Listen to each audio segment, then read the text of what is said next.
going to call the meeting to order because we do have a quorum present. We will be dealing with board business first. So I will go ahead and entertain a motion to approve our agenda. Second. Motion has been made and seconded. All in favor? Aye. Aye. Okay, we are going to move directly into those action items. We are waiting on a piece of printed material for one of our trustees, and then we will turn the floor over to Mr. Yarborough.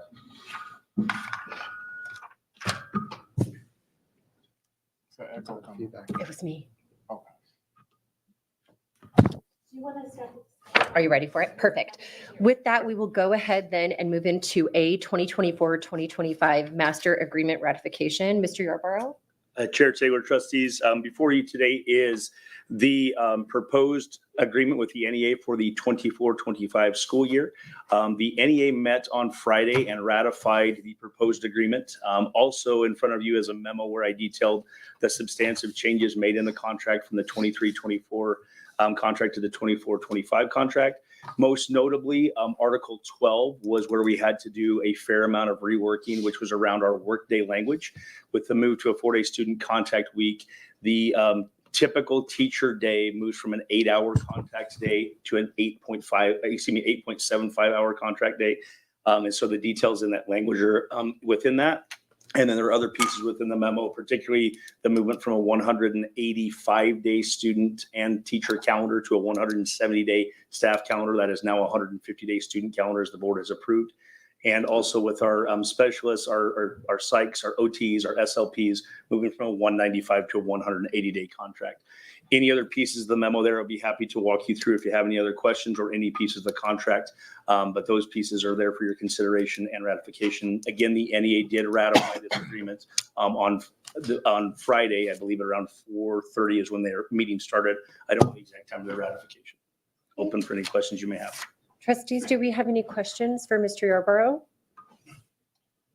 Yeah, Chair Taylor, I have a question, or maybe just some clarification from Mr. Yarborough. So in section 6.5 of the master contract, association use of buildings, actually probably starting back 6.4. Well, let me see, is this probably all of Article 6, but just some specifics in Article 6.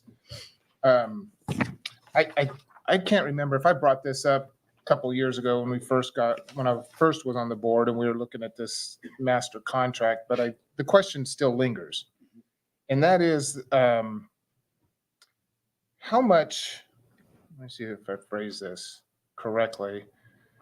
The association uses the school buildings. And I guess the overreaching question is, why is the school district and therefore the taxpayers of the school district paying for the association to use school buildings? I think there's some release time in this master contract for NEA officials to conduct business. I mean, can you kind of explain all that? Because I know not all of the districts in the state of Idaho allow this. Yep. Chair Taylor, Trustee Kirkman, definitely can explain. Pieces of that have been because it's been past practice within the Nampa School District and working with our association for some of those particular things, including the halftime release of the NEA president, and then the release time based off the number, their number of membership for delegates to attend the IEA association piece. While there are districts who don't, there are numerous districts who do. And then as well, the business that they conduct is really just meetings with staff. And what we're referring to is not during the school day, we're meaning that outside of operations of those things. So a teacher could have, or excuse me, a location or campus could have an association meeting after the school day for members there so they can meet in just an association working with them and trying to have a partnership. That's what we've done in the past, and that's why that's in there, Trustee Kirkman. And does the union also enjoy communication, the Nampa School District communication devices, the email and whatnot to conduct NEA business? Chair Taylor, Trustee Kirkman, no. If they're conducting any business, they have Google accounts that they do that through. In my communication with Mr. Coffey, if it's directly related to me, we do use school communication for that. But for things soliciting members, to my knowledge, they use outside NEA pieces, which are not those taxpayer-funded mechanisms that you speak of. And what is protected time for association meetings in 6.8? Is that, I think you maybe alluded to that just a second ago. Yep. So As we read through during the assigned district leadership times, no other district building required meetings can be scheduled and after contact time for the allowed association meetings, meaning that if there are days that have been communicated and worked with, we don't schedule over their meeting, meaning they say, hey, we're going to meet on December 12th. Administration doesn't say, oh, all of a sudden now we're going to hold a meeting on December 12th to pull people away from those. So that's protected time of once we've communicated our calendar to them and what those meetings are going to be, then they have other times outside of that we wouldn't trample on. That is the idea. Okay. In Article 7, sorry, just a couple more here. Nope, you're good. Not In Article, and I know we're on a kind of a time schedule. We're here, good so, still. Article 7, 7.1, the NEA president, incoming president, so on and so on and so on. So when the NEA, when the union officials need to take time off, do they take from work for business? Do they take PTO or is it paid time off or? So, Chair Taylor, Trustee Kirkman, within this agreement, there is time that is allotted for that. It is not out of their personal time. For example, with Mr. Coffey, is that he doesn't get charged a personal day for that. That is a part of the agreement. And again, that's been my understanding long within the Nampa School District. We work that association to protect our staff as well as build that communication and partnership with them. Those meetings have looked like this. If there is an issue that comes up that requires NEA representation, that's worked around during his prep time and the other employees' prep time to go have those meetings or work with administration. When we're looking at our grievance policy, we try to solve things at the lowest level possible. So those are the types of meetings that we protect and allow that to happen. Yes. But that's still, if they're conducting official business, so it's still the district that's paying for their time, right? So within that day and how we've written the contract, yes. And again, that's been a long piece within the Nampa School District. Well, I get that it's been a long piece and Yep. don't necessarily agree that that's a reason to. And then the last one, just a question is the MOU at the very end. Correct. About the reopener. I guess first more of a legal question, and maybe you could speak to this, but if the reopener if there's a reopener, does that reopen this whole contract or just specifics at the request of the NEA?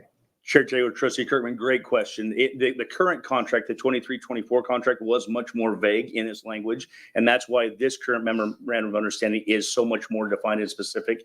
We did work with the association to get that and pour clarity on the things because of funding for public education and the way that funding is generated to get to staff. This memorandum of understanding language is much more specific that allows for that, and it even talks about a net increase of support units, which is how we would generate funding for teacher for salaries in that aspect. And this piece there is in that scenario, whereas the language in the current contract was much more vague, and it does open up the contract where if there's any funds that were received, and we will have to deal with that. That's a conversation that Mr. Coffey brought up in the last board meeting. We'll have to navigate around that because of the 23-24 language. The 24-25 language very specifically was to restrict that moving forward and to make sure it's very specific. So if there is a reopener, according to this, if this is approved today, and there is a reopener, the only thing that can be discussed is the stipends and so on and so forth. Nothing else in the contract. Correct. And additionally, there is a trigger for that this I year. understand Okay. that, and I'm not a fan of a conditional reopener. I think that we start the negotiations with specifics, 50% plus one, so on and so forth. And I think if we're going to go back and have another conversation about negotiations with the contract, that should also be the same method of reopening the contract for negotiations and not just a conditional kicker in there. Sure. Oh, sorry, Trustee Griffin, I want to make sure your answer is being clear. So the reopener would be for the reopener of the 23-24 master agreement, not the 24-25. He's talking about the reopener in the Right. 24-25. When they call it back, they're reopening the 23-24. The year we're sitting in right now, not the master agreement you're looking at currently. Why wouldn't it open the current master agreement? Is that the one that's going into effect? So they are asking for the reopener for last year's contract. So Mr. Coffey at our last meeting was talking about the current reopener in the 23-24 school year. This is the 24-25 school year. So it's been changed to have a trigger to say, here's when we would consider the reopener, not just if any money's. Yeah, so, but what I'm saying is this MOU, this reopener means that it will reopen the 24-25 master contract Correct. with this, once this trigger is met, once this condition is met, Correct. it automatically, Chair Taylor, Trustee Kirkman, yes, it would, but again, the language in here talking about money that the state would designate for stipends, or excuse me, for salary, that is when that kicker would reopen for just that purpose, so that we're not in the situation where we're navigating this year where it is vague and if it's discretionary funding or something else along those Correct. lines. And this language is talking about very specifically, the state allocates that for salaries, that will be the reopener to negotiate. Now, remember, one of our challenges is we're always a year behind in funding. So that's that piece of if we somehow end up with a net surplus of 4 or 5 or 6 support units, that's the conversation. Those support units will be driving funding for salary is the conversation that this language is intended to wrap around. can the district reopen the contract for negotiations? If Chair Taylor, Trustee Kirkman, if there are things that change for us within financial things that we would have to do, I would offer, we did that 12 years ago with having to go to furlough days and those types of things. Yes, that latitude is there, but I don't know if that's technically a reopener. I would refer to legal on that, but there are conversations and working with the association to navigate what that might be. So if there was some sort of financial catastrophe, that would be a conversation option open to the board to consider. Again, I don't know how that would work if we don't have a good working relationship with our NEA, which I think we've made good headway, and I think we do have that. But it's a great question, Trustee Kirkman. So is the reopener just one-sided? Since Under you're the here? contract it is, but as Assistant Superintendent Jennings said, we have an option under statute or law that if there is a fiscal emergency, we can go back to the union and attempt to renegotiate terms. But it's just fiscal, right? Correct, strictly fiscal. And trustees, my understanding is that we have to start our public hearing at 3:45. So if we are not going to entertain a motion, I will entertain a motion to move our action items. Correct. I'll second that. Okay. The motion has been made to, Actually, we would need, You have to make a motion, Chair Taylor. Oh, yeah, you can't make a motion. I entertained it. What do you I think? entertained it. I entertained it. I'll make a motion that we table the action items until after the public hearing. Second. Okay, motion has been made and seconded. All in favor? Aye. Aye. All right, with that, we have now decided to talk about our action items below the public hearing. I cannot start the public hearing until exactly 3:45 because it's written into our agenda. So if you guys will just bear with us for the next few minutes, I will then start the hearing and walk you guys through the procedure. Okay, so right when that clock reads 3:45, I can do that. And honestly, just because this paper says 3:45, I have to do that.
45, we are going to start our public hearing for the purpose of considering the objection of the awarding of the NSD bus contract to First Student.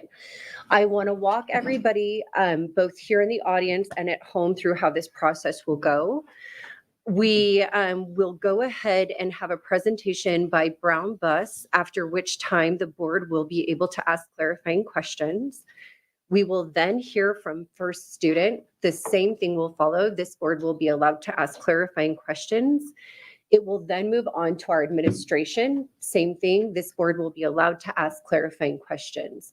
From there, Brown Bus will be given the opportunity to present any new information. If new information is presented, then our staff will also be able to conversate around this new information. At which point we will close the public hearing and we will move into executive session.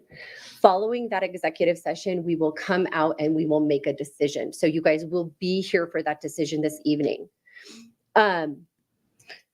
I don't anticipate, I again, for the record, want to say, I have never seen a more respectful display than from this group of people in this room when you guys were here the other night. I feel like I'm seeing a lot of those same faces. So I will go back through. If something is talked about tonight, we wanted this to be public. If you agree with that, just raise that hand high in the air. We can see it. Other than that, that is how our proceeding will go. And like I said, we will make a decision following that executive session. So we will disappear and come back out and then make a public motion. With that, I will turn this over to Brown Bus if I don't have any questions from our trustees. Chair Taylor, quick question. Can we explain why we go into executive session after the public hearing? I think there's a lot of folks that may not realize why we do that. Or why we are required to. I think what we'll do for that is we will go ahead and have legal explain why we move into executive session when that time comes and what that purpose is. And I think that that would be the best use of legal counsel's time while he's here tonight, because that way you guys can get it from the horse's mouth, because he's sitting right at the end of the table down there. Meet legal.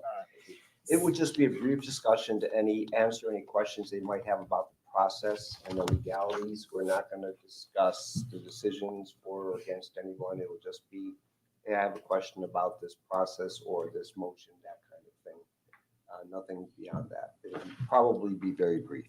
Thank you. And we will clarify that before we go back in as well for people who have just joined us or people who may join us this evening. One more point of clarification, we do have overflow in the room next door. So if people join you throughout the evening, they are free to sit in that overflow. They will be able to see the screen just like you guys can in here. I am now going to turn this over to Brown Bus for the purpose of us being able to address and ask questions. If you guys can just both introduce yourself, and I know that you guys have before, but that way we are able to converse with you, and we will start now. I'm not sure how directional the mics are. We need to pull them. You gotta ask him. Let's pull it just because I couldn't fully hear you. So when you do talk, if you'll move those, that would be great. Good afternoon. Is that- I don't hear that. Need to be, try again. There we go. Just to. Yes. Perhaps you might have to, Gotta get a little closer. yeah, you might have to talk right into it. Can do that. Good afternoon, Chair Taylor and trustees. Thank you again for the opportunity to speak with you this afternoon. My name is Brent Carpenter. I'm the operations manager for Brown Bus Company and a lifelong member of our community. Myself, my parents, and my brother, we are all graduates of Nampa High School, go Bulldogs, and have been intentional about being involved in our community for many years. Those that are familiar with our family, I think would attest to that. And I love the town and the community of Nampa. And so I'm here representing more than just Brown Bus, but representing our community and those that are behind us that represent our community. As I stand before you or sit before you, because we changed that up a little bit. We don't have a standing podium this time. I am not only representing Brown Bus Company, but our 125 plus employees who too are members of our Nampa community and help Brown Bus provide a very critical service to the students and families of the Nampa School District. Today, I have also joining me, Joe Fessler. Joe is the Director of Development for Brown Bus Company. And together we will provide you a presentation that I believe is very critical for you to hear as you consider and take action on the bid protest that we have filed. It is no secret the Brown Bus Company is part of a large organization, but the daily impact that we have is guided by the local leadership with the mindset of being a partner with the Nampa School District and the community of Nampa. At this time, are we going to have the PowerPoint available? Okay. At this point, yes, please. And you've given something to our team and you need to display, just give that directive. Okay, great. Thank you very much. At this point, I would like to highlight a few of the things that I believe demonstrate the positive impact of a local partner. So if you want to advance to the first slide, please. Thank you. Is this what was handed out to us? Yes, giving you something you want to take notes on as well. Brown Bus has grown with the community and the Nampa School District, starting with 12 buses many, many years ago to 98 buses as we ended this school year. Our partnership with the district has taken on many different facets. During the economic downturn, during the 2008, kind of 2007, 2008 period, Brown Bus, we chose to put a freeze on the daily route rates. So we went a number of years without any rate increases, showing the partnership that we had and felt like was necessary with the district. Additionally, back in 2012, those that were around remember the budget crisis that was experienced. During that time, we worked with the district directly to help identify areas of savings that could be passed on, as well as to just be a good partner of the district to help see through that period of time. The Boys and Girls Club, I've heard you talk about it a number of times, especially this year as you're going into this next year with the 4-day week. That the organization, as we all know, is a tremendous asset to the community. We've been involved with the Boys and Girls Club and the district as we've supported the efforts of transportation, which is very unique, as some of you may know, for Boys and Girls Clubs to have that transportation. That partnership, the working relationship to get the students from the elementary schools to those programs after school. We've been heavily involved with that and feel it's a very critical part of what we've done over the years. Next slide, please. In addition, as initiatives have come on in the district and the community surrounding student suicide, we've been active in those efforts as well. Over the last couple of years, we worked directly with Anita Christensen, supporting the district's efforts to identify and prevent student suicides. We've developed a policy that help our staff, our drivers, if there's an incident of a student mentioning self-harm, that we can take action appropriately in the best interest of that student. We've also, along with the police, fire department, emergency responders, we've joined in the effort of helping to recognize that. And you'll see in the picture that I displayed there, the 988 decal. And that's one of the efforts that we've worked along with the community partners to help with that. Local leadership, I believe that has helped to drive the influence and the positive relationships and the impact that our drivers have on the students in the district. Just this past spring, it was brought to my attention that there was a student, and you'll see the little sticky note, it says the bus drivers. Our drivers were recognized as a trusted adult. And I think that's really critical for the district to know and understand that the efforts that our drivers are making each day and the effort that we're making as a company to help support the needs of the students go well beyond just taking them to and from school. The local impact, I can't say it enough. You cannot discount that very tangible component of selecting Brown Bus as continuing with the student transportation for the district. At this point, I'd like to, again, reintroduce Joe Fessler. He will continue with our presentation at this time. Thank you, Brent, can you hear me okay? I can hear you. I can as well. Closer. Not sure about anyone else, but I can Really hear for the you. folks at home. Yeah, and that's where I want a really quick point of clarification. Are we sure that that sound is computing to our folks at home? That's all I need to know. Thank you, Brent.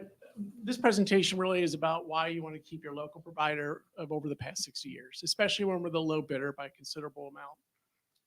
You have the flexibility and the legal allowance to go ahead and make exceptions, clarifications, and accept our bid. And we're going to spell that out in more detail.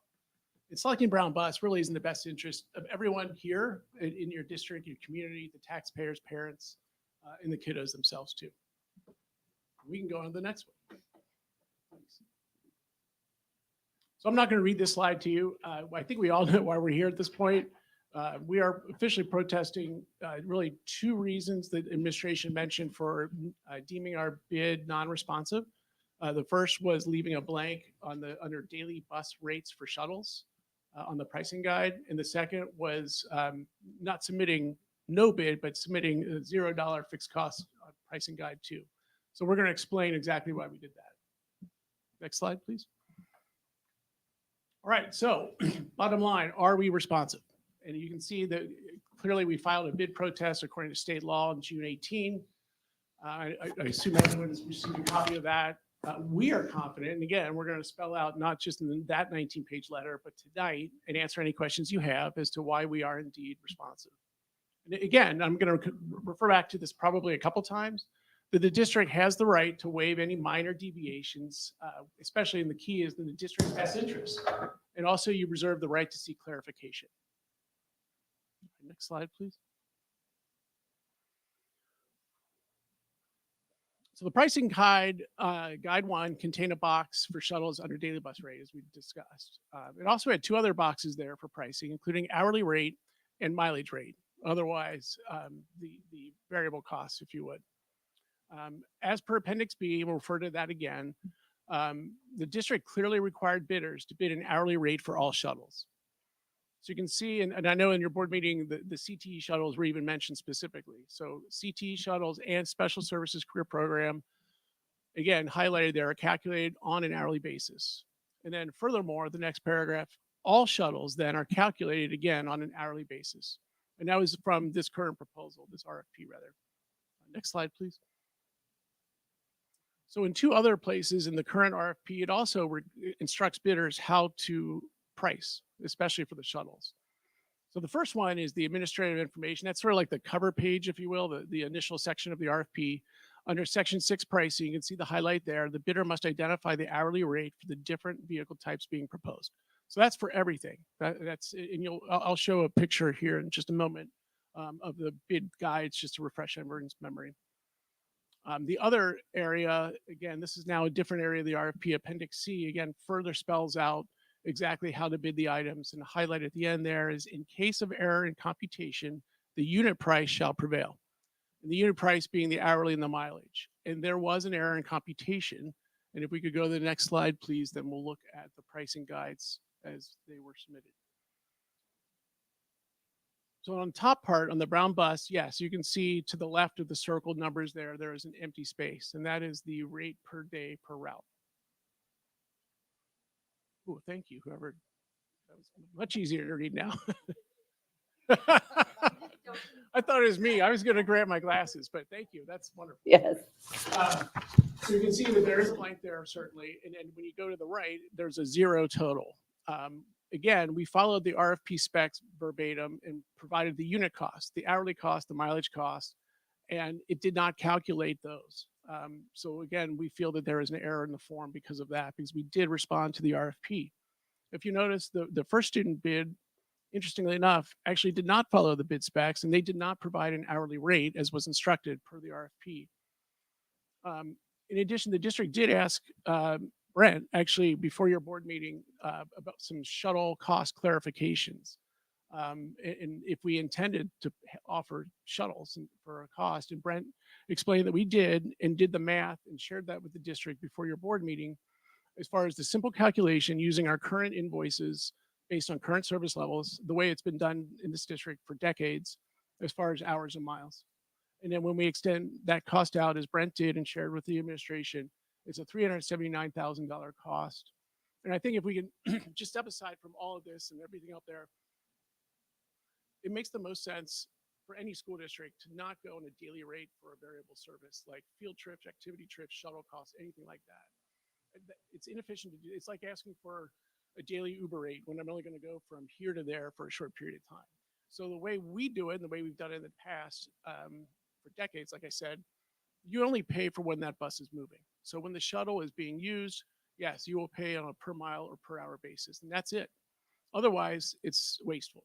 And you can see that our cost extended out at $379,000 is nearly half the price of the other vendor.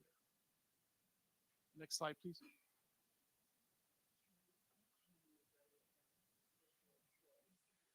Keep those to the very end. And I've been All right. I've been saying administration question. Here's a snapshot of the last RFP from the district 5 years ago, 2019. But you can notice that it's really on the pricing guide portion of it. It's the same document, some different numbers, of course, but same document.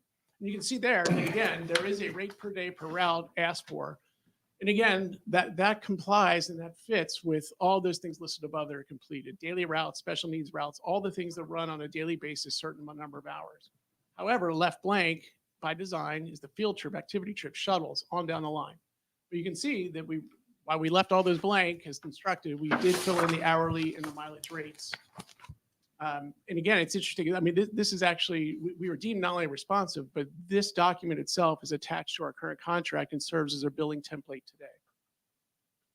Next slide, please. And we did want to share too, there were some, oh, thank you again. There were some other inconsistencies. I mean, again, we all know, administration shared. Yes, there are some mistakes in this RFP. It was a big RFP. It was borrowed from another district. We all understand that, I believe. On the pricing guide, though, that's pretty central and key to the RFP. And we feel it's important that people know that there are 3 versions of the pricing page. And what's highly unusual is that only 2.5 hours before the bids were due on the 10th, we received a 3rd revision. We had already submitted our bid online at that point, so it forced us to actually unsubmit our bid. Sorry, I'm not used to a microphone. So 2.5 hours before the bid, we had to resubmit our bid, so following the new bid guideline. And from what I understand, the new pricing guide was to correct the bond calculation formula. If you notice, again, on the other vendor's bid on the top, we notice an inconsistency in the fact that there is no unit cost bid per shuttles as required in the RFP in multiple places. Second, the other vendor's response on the total bid and bond cost, and I know this came up in your board meeting too, that number seems reasonable, the $354,000. And then the brown bus calculation was like $30-some million. And I remember you said, wait a second, that doesn't look right. And it wasn't. But it really drives home a key point, and that is that it's sort of a rule of thumb. You don't adjust pricing guides. You don't make changes to them. You don't change formulas in them. And what this shows, as far as this response, is that first student somehow must have changed the formula or overwrote the that blank, or resubmitted something different. Because again, that is the correct amount. And that's why ours in the version 2 would have been 72 million, and there was a slight correction to make it only 30 million. But again, it shows an inconsistency in some sort of change to the pricing guide, or maybe not the correct pricing guide that was used. Next slide, please.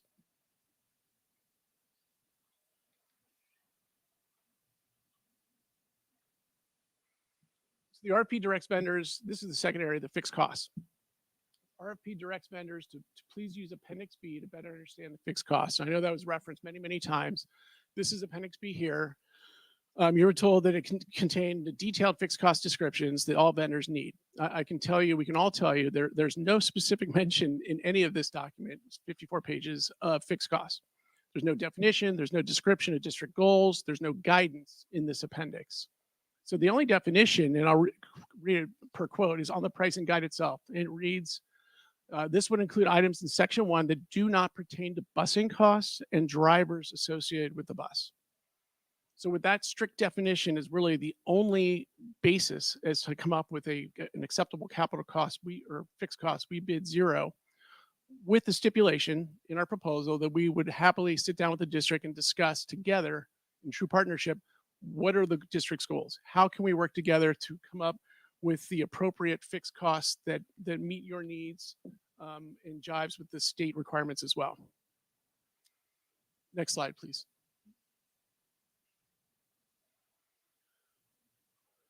So we have an irony here, and I know that I wanted to go. We don't have to go back to the slide, but I know that approach of bidding 0 and saying, "Hey, we'll come back to you after the bid," I know that ruffled some feathers of at least one person up there, and I understand. I mean, the comment I think was something like, "How can we accept a bid that says, okay, well after the bids are open, yeah, we'll negotiate a price." We totally understand that. In this case, it is different because what we're doing is we're discussing not the cost. The cost and pricing guide 1 are complete. So those don't change. This is pricing guide 2, which really explains how do we bill that total cost and how do we split that apart as far as fixed and variable costs.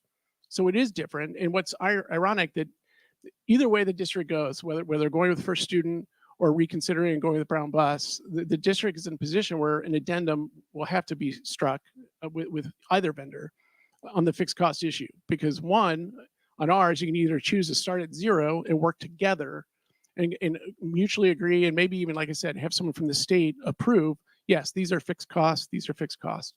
Or you go the other direction with the other vendor, and you have to start with a list that contains things that, quite frankly, under no definition are fixed costs. I mean, one of the biggest items they cite, and the first item was driver payroll taxes. That is as variable a cost as there can be. More drivers, more taxes, fewer drivers, fewer taxes. So we don't believe that really passes any test of fixed cost. The other irony is that we actually have a fixed cost that's quite sizable that first student doesn't, and that's our current facility cost. Because we have, like I said, quite a large facility cost for our existing facility. And that's one that we absolutely would, in a second, agree to with the district and then share that cost as a fixed cost for you at a, again, pretty substantial amount. It also amounts to another area of savings, which are not calculated, by the way, in any area of projected savings, which we'll get to here in just a moment. But that's going to add another sizable savings to you if the district does go down the path and choose to operate your own transportation facility. Because that's something then we will have no need for our facility, and we will gladly share those savings with the district, as you'd expect. So really on the fixed cost side, the last 2 points. I mean, the RFP should have listed the categories of fixed costs so all vendors could consider the same approach. And without providing a clearly defined list of these fixed costs based on established definition, the district, we feel, cannot fairly compare vendor responses in that category. Next slide, please.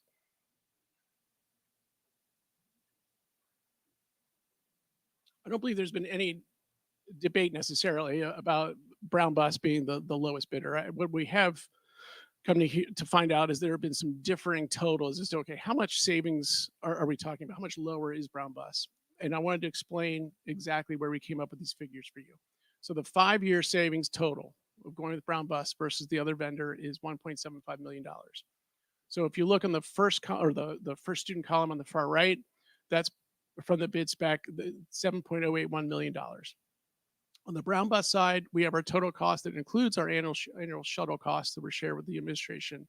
It also subtracts the roughly $56,000 per year per an addendum the district issued for removing the cost of a live view camera system. So the live view camera system was a cost that was not in the first student submission. It was in our base rate, and vendors were directed to treat that a la carte. So you either pull out of your cost or you have to add it back in. So we added in ours, and we spelled that out in our proposal. So when you take that out, and also we need to, for the next 4 years, we need to adjust for inflation. So per the RFP, there is anywhere from a 2 to 5% increase. So it's capped, if you will, based on CPI. So we took the middle of the road, assumed a 3.5% increase each year, and there's the difference. It's $1.75 million. Next slide, please. So now I want to transition and talk as we wrap this up, a little bit more about some of the reasons and advantages of Brown Bus, more than just certainly being here for a long time. The facility solution is, we feel, key. So we're perfect partner for the district as you look to transition to a district owned facility. We'll also save costs for the district for going down that road like right now, because that facility, the middle school, is not ready and it won't be ready for quite some time. So the additional costs, construction of a bus maintenance garage is certainly the biggest, and that will take the longest time. We look at all the other costs there that we list out, the lot repairs, the electric, the facility upgrades themselves. And again, these may need to be done over time, but I think we could all agree that if you're forced to do it in like the time frame we're talking about in weeks, that there's a chance that the district might have to spend a little more money than normal for that. Next slide, please. Unfortunately, too, and again, I understand with the speed of this process, but what's been ignored are some of the other enhancements that Brown Bus is bringing. So again, we're not resting on the laurels of 64 years or being the local folks and being low bid, but we really have included improvements, drastic improvements here to keep us going in the right direction. So we provided in our bid 83 buses over the contract period, most of those being brand new buses.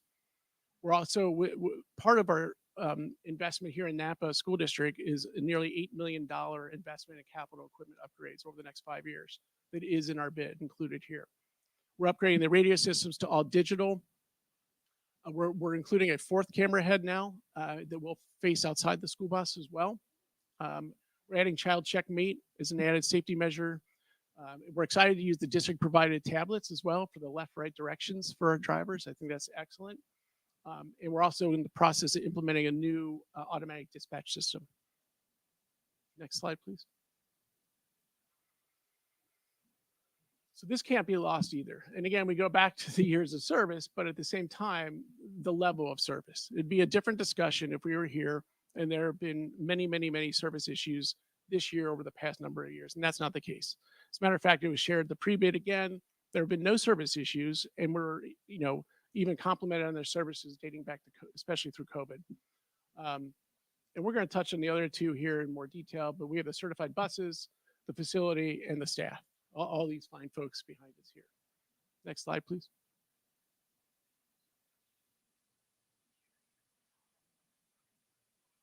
I think we all understand, at least here this evening, that there are a lot of changes facing your school district.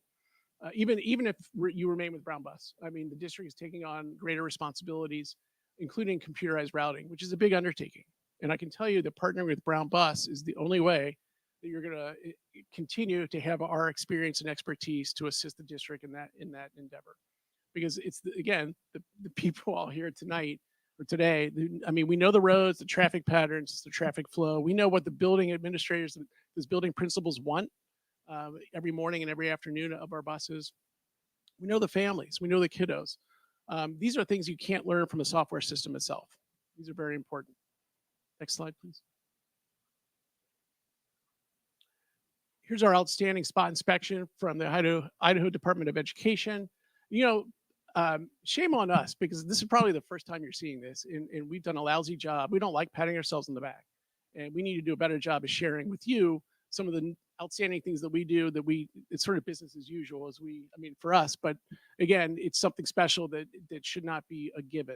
And if you look at the bullet points there, again, school bus drivers called out, many kudos to everyone here. In addition to that, it was called out the buses themselves were well maintained, they were clean, and also complimented all of our staff members as well. Next slide, please.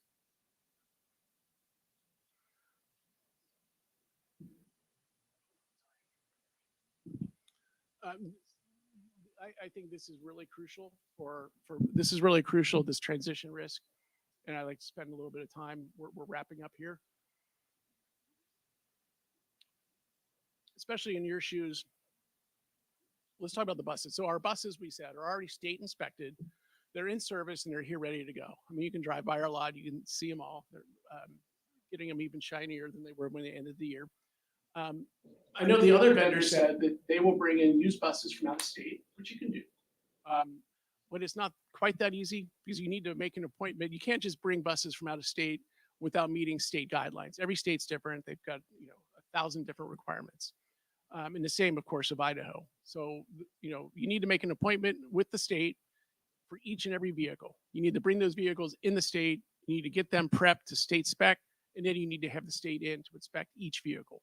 It's quite a process and takes a long time. So I'm afraid there's no guarantee that sitting here 7 weeks before school starts that you will have enough buses for the service you need. Now, we will also be paying our drivers the equivalent of a 5-day week. And it shouldn't surprise anyone. That was part of our response as well. I mean, we're going to take care of our people like you'd expect. So there's no difference there. Our drivers and staff are committed to Brown Bus and serving the Nampa School District. So I think all of us here again today, that's our number one goal. Keep working for you folks and for Brown Bus together.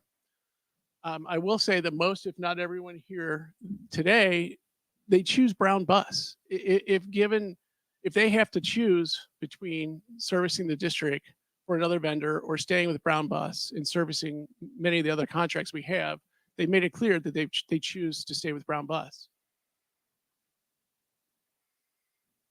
So the facility, again, I have to add that we'll be happily work with the district to transition to a district-run facility. But I think I need to share something with everybody here that I don't know if anyone here knows that this occurred. But the day after your board vote, Brent received a phone call from a realtor for First Student asking if they could lease our bus facility. And that tells us a few things, or it should. It tells us that they don't have a facility. And maybe that's been updated since then, but that was only 2 weeks ago. It also tells us that I think they made a critical mistake in assuming that they could just come in here and lease our facility out from under us because we don't need it, and hire all our drivers and all our monitors and all our staff and dispatchers and maybe even Brent. And that's false. That is not the case at all. It appears that they did not really do the research. We operate over 70 buses for surrounding schools here in Nampa, and we're not leaving. We're not going anywhere. And we also service schools a little bit further out from Nampa. So again, we have plenty of positions and jobs and work available for our current people if they are forced to make that choice. Next slide, please. Okay, so finally wrapping this up. Whoop. Great, thank you. So you do have choices, or options, if you will. You can reconsider our bid as responsive and award to Brown Bus as the lowest responsive and responsible bidder. And again, I'll highlight the point that I started the presentation with, especially in the middle. You can waive minor informalities, minor deviations in the district's best interest. We'll go back to that. And you reserve the right to seek clarification, which I think this is really a part of that as well. The other option, you can reject the bids for whatever reasons. You don't even need reasons. You can reject both bids. You can even determine ours responsive, but then say, you know what, based on the confusion, interpretations, et cetera, we're going to reject the bids. And I know that came up at your board meeting. We said we don't have time. There are a couple remedies for that. First, our current contract does not expire at the end of June, but the end of July. So that does give us more time. We also can negotiate an extension contract together or even negotiate a renewal. And now when I say renewal, that probably strikes a pretty bad chord because I know that that's why we're here, because we did not successfully do that over the winter. But I can tell you here that when I say renewal, it's already done. We've already presented our renewal to the district, and it's right in front of you. So we're going to commit to the $8 million of equipment upgrades over the 5 years to our low rates. We're going to commit and stand by all of that as part of our renewal. So if you look on the right, that is just a quick chart. And again, it backed in the district's best interest. If you look at each one of these categories, and starting at the bottom with lowest bidder, I mean, some people in the community would say, yep, that's all we need to see. It's that one. But all the way up to the things we covered today, and especially transition, because there is huge risk there for the district to go in another direction. I think you just can't argue against the fact that in every one of these cases, that the district's best interest in all cases is Brown Bus. So that's why we ask you again tonight. We thank you for the time, by the way, but we do ask you to please reconsider. With these facts, please deem our bid responsive and award to Brown Bus as lowest responsive bidder. Thank you.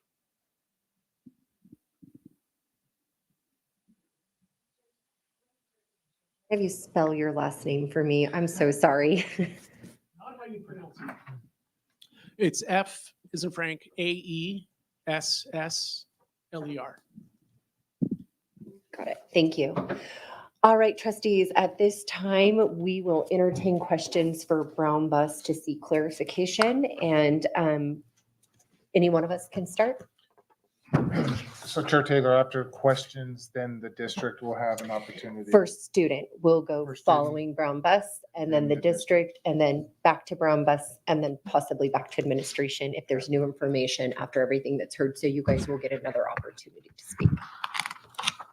And so if we have questions for administration, wait until that portion. Please. So please try to classify your questions per group of people. Lots of notes on our end tonight, of course. Okay. All right, trustees, we will open this for questions to Brown Bus. Okay.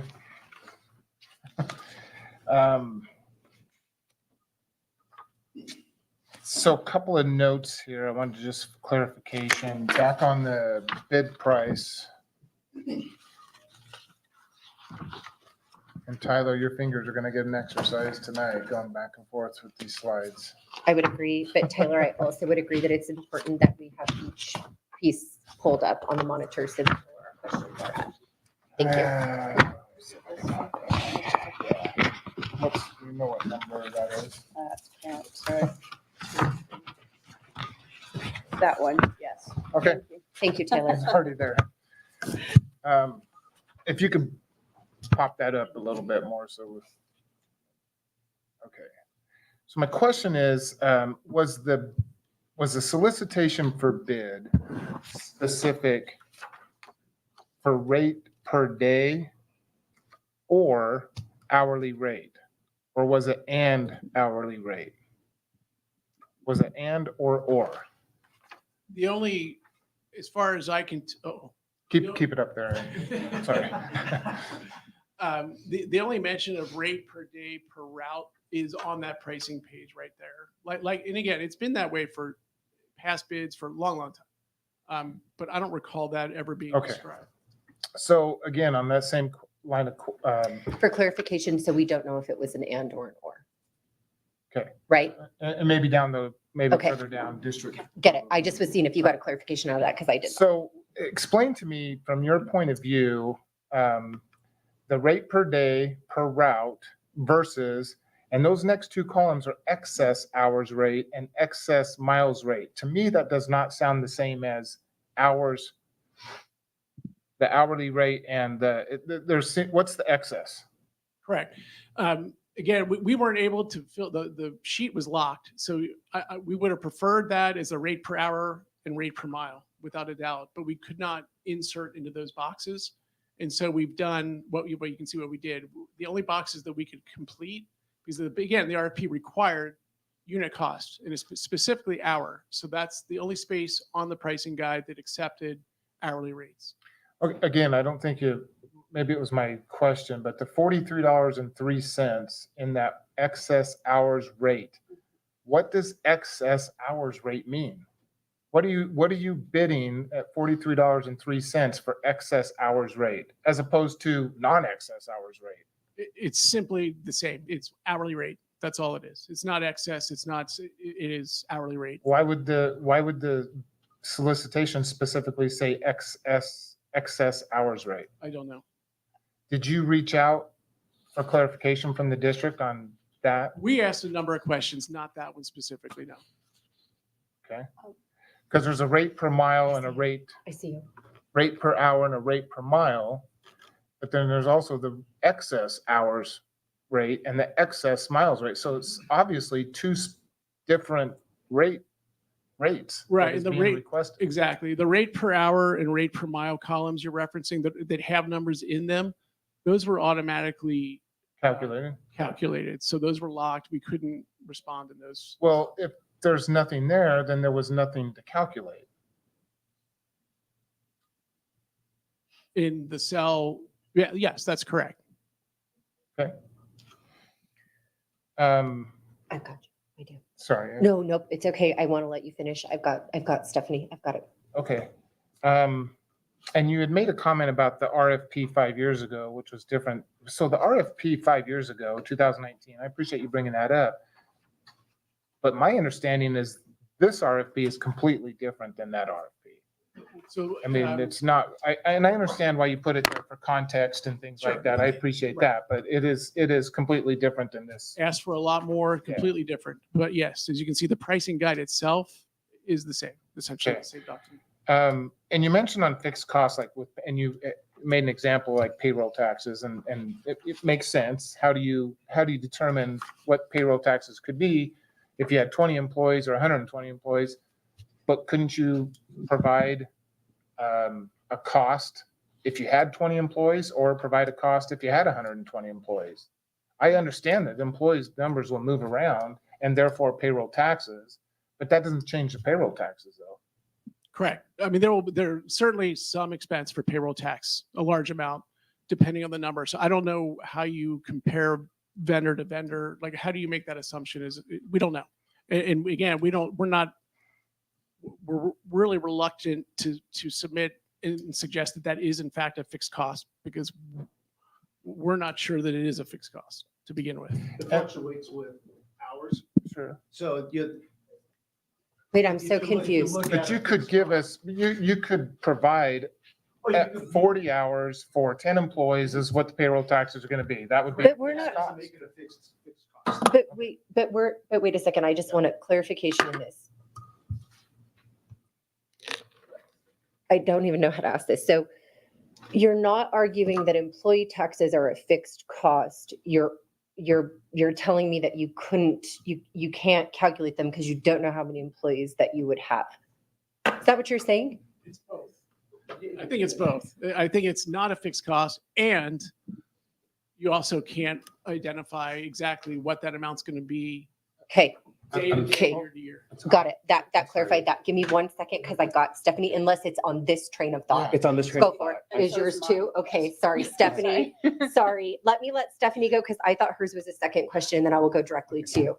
So I just want to follow up. I want to put a really fine point on this. So you've mentioned several times about a cell being locked or the page being locked. Specifically, when looking at the bid, I'm trying to understand which cells you were unable to enter information into regarding this. And then I have a follow-up about how you understood the definitions of the various columns, because I am getting the sense that there's a difference in definition. Okay. So if you want to answer your first question, then we'll go to her follow-up. But 1 second, did you have a question that followed the train of fixed versus not fixed on this? Yeah, I'm trying to Still the understand. same. Yes. Yep. I'm trying to understand what you mean that you don't understand fixed costs. Because you know that, and I'm in the middle of budget season myself, so I'm working with FTEs and everything. You know you need 34 bus drivers at 1 FTE. You need 12 bus drivers. You know, I'm just throwing arbitrary numbers there. How do you not know those costs? I would refer back to the only definition in your RFP as far as what is and is not fixed cost would eliminate that as a fixed cost. That is a cost that has to do with the day-to-day operation of those vehicles or bus driver. And again, without clarification, we read that to exclude those costs that you're talking about. I mean, we certainly could make that calculation. We know more than anybody what it takes cost-wise, but it did not. That conflicted with the only definition provided. Okay. Just for additional clarification. So with fixed cost, a more, if you wanted a stringent or traditional line of thinking for a fixed cost are the things that don't change based on volume. So if you have more hours, more drivers, those are going to fluctuate. Those are variable costs, not a fixed cost. Do you have to have that cost? Yes, but it's not a fixed cost because it is going to go up or down based on the volume that is being experienced for that line item. So that again, so based on the conversation we're having right now, there is obviously differences in opinion as to what a fixed cost is. So if that is an item that the district truly felt was a real key component to this RFP, wouldn't it make sense to really clarify and spell that out in the RFP? Again, if you look at Appendix B, Section 1, there's a lot of things listed. Again, it's a thick document. But when, There sorry. is nowhere in that document, if you did just a quick search, fixed cost. It is not listed in there one time. If those are items that was really important, I would think that somewhere in that document, it would say fixed cost. Okay, and then, Okay, so I am gonna go really quick because Jeff, I'm gonna go to the locked cells and then the difference in definitions, but I do think that Jeff needs to follow up on this train of thought that we've run off of. well, no, this is along the Okay. same lines. So, going back to those definitions, correct, of the fixed versus, not fixed costs. Is this? Um, Okay, On the sheet that you demonstrated the excerpt from, correct? The one that was on the screen. Can we get that same page back up, Tyler? The definitions of these, the descriptions of these various costs on this particular part of the page seem to be clear, as in, this is the base rate, this is the surge pricing. And it seems as though the intention of the fixed versus flexible costs was that same base versus surge. So going back to what was asked previously, if you pull on the thread, the logic that you were just espousing, everything becomes a flexible cost, right? Right. Nothing is fixed because perhaps you begin the school year planning for 150 drivers. I'm making up numbers, right? If you submit a bid based on what you expect to be paying payroll taxes, salaries, et cetera, benefits for 150 drivers, would that not become your fixed cost for the employees at the point of bid? So you have a pool of whoever, and then if you wind up having some incidentals later on, you need to hire somebody because we add a route or whatever, then that extra would become the flexible pricing and no longer be part of the fixed. I mean, I'm trying to make sure that I'm understanding Right. the logic that you're using Mhm. and that you Appreciate that. used to complete this, but I'm not fully following how you arrived at those conclusions. Does that make sense? I need a timeline. At what point did you guys decide before you submitted our RFP that you could not provide or were unsure of what fixed cost meant to us? I know it's past the deadline for questions. I don't recall the exact date. So that's, So Chair it was Taylor, I'm Pat- sorry, that was the question I wanted to ask. and Okay. Get to that I was cut off, but the brown bus, how come you didn't seek clarification from the district on what those fixed costs were? Believe me, looking back, yes, we wish we would have done that right away. And there was a lot of documents to read through. And when we finally reached that point, the question timeline, as far as questions received, had passed. And our interpretation, we felt was the safest and best for the district. So just looking at the fixed costs, and I'm breezing through this Appendix B, and I just looked at quickly here. Does it cost Brown Bus to get inspections on your vehicles? Yes, Wouldn't that be a fixed cost? yes. It says right here, 1.26.4, inspection certification reports. I would assume, and I'm not in your business, and I'm not up here to tell you how to run that business, but that seems like it would be a fixed cost. But you just said there was nothing in here that would be a fixed cost. No, that, we did not say that. There was nothing that spelled out, said, here are the fixed costs that we want you to consider. Except it said in Appendix B, though. It specifically referred to It referred Appendix to the B. entire appendix, Yeah, yes. the entire Okay, appendix. so And there's, so now you throw in the entire appendix, Section 1, everything is being a fixed expense. And I don't believe that is a correct and accurate description of what a fixed expense and is. therefore, I Fixed think cost. that's when you would maybe reach out to the district for clarification. And I understand that didn't come until after the bids were open, correct? probably before the bids were open, but past the timeline when questions were accepted. Okay. So we made, So they Yeah, were we- due we- on July, they were due on June 10th? Yes. The bids were due on June 10th. The clarification that you sought came after that? The clarification, no, it was before that. There was a cutoff. I'd have to refer back to the Okay. original documents. I don't know what that date was. And listen, I just want to make this very clear. I have no doubt that Brown Bus can provide the service. You've been doing it for a long time. What I'm concerned with is the legalities. Are the timelines being met? Did you reach out for clarification? Did Brown Bus abide by the terms of this solicitation? And therefore state law and all that, because that's what I'm concerned about. And if the bids are open, because I believe their bids are open on June 11th, June 10th. June 10th. So June 10th at whatever time, probably in the morning, 2 o'clock? Afternoon. Okay. Uh-huh. And then you see the bids open and then come after that with questions and whatnot. That's a concern for me. I don't know if that happened. We'll get into that probably a little bit later. But there's clearly, just one, I just pointed one out as a fixed cost. But I guess my concern in this area is that there is a procedure in place in this solicitation to request clarification on questions that come up.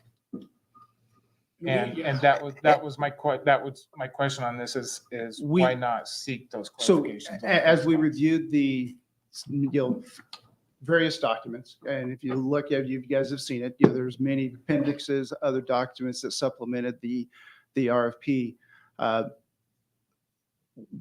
Based on our interpretation, how we read the bid guide, as well as then tracking back to Appendix B, we felt we were responsive. Even though a 0 was put in, we felt like we addressed the concern because there was, hey, this is something we want to look at.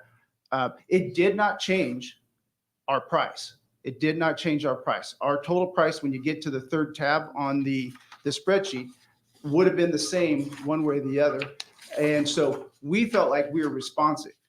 And based on, again, we can get into the definitions of what a fixed cost is. And again, I think that goes back to the clarity of there. If that is something that was really, I guess I'm gonna turn it back around. Yes, we could have asked more clarifying questions, but if it was truly something the district was sought, as this is important, wouldn't the district have taken the time to say, here's the things that we want you to pull out?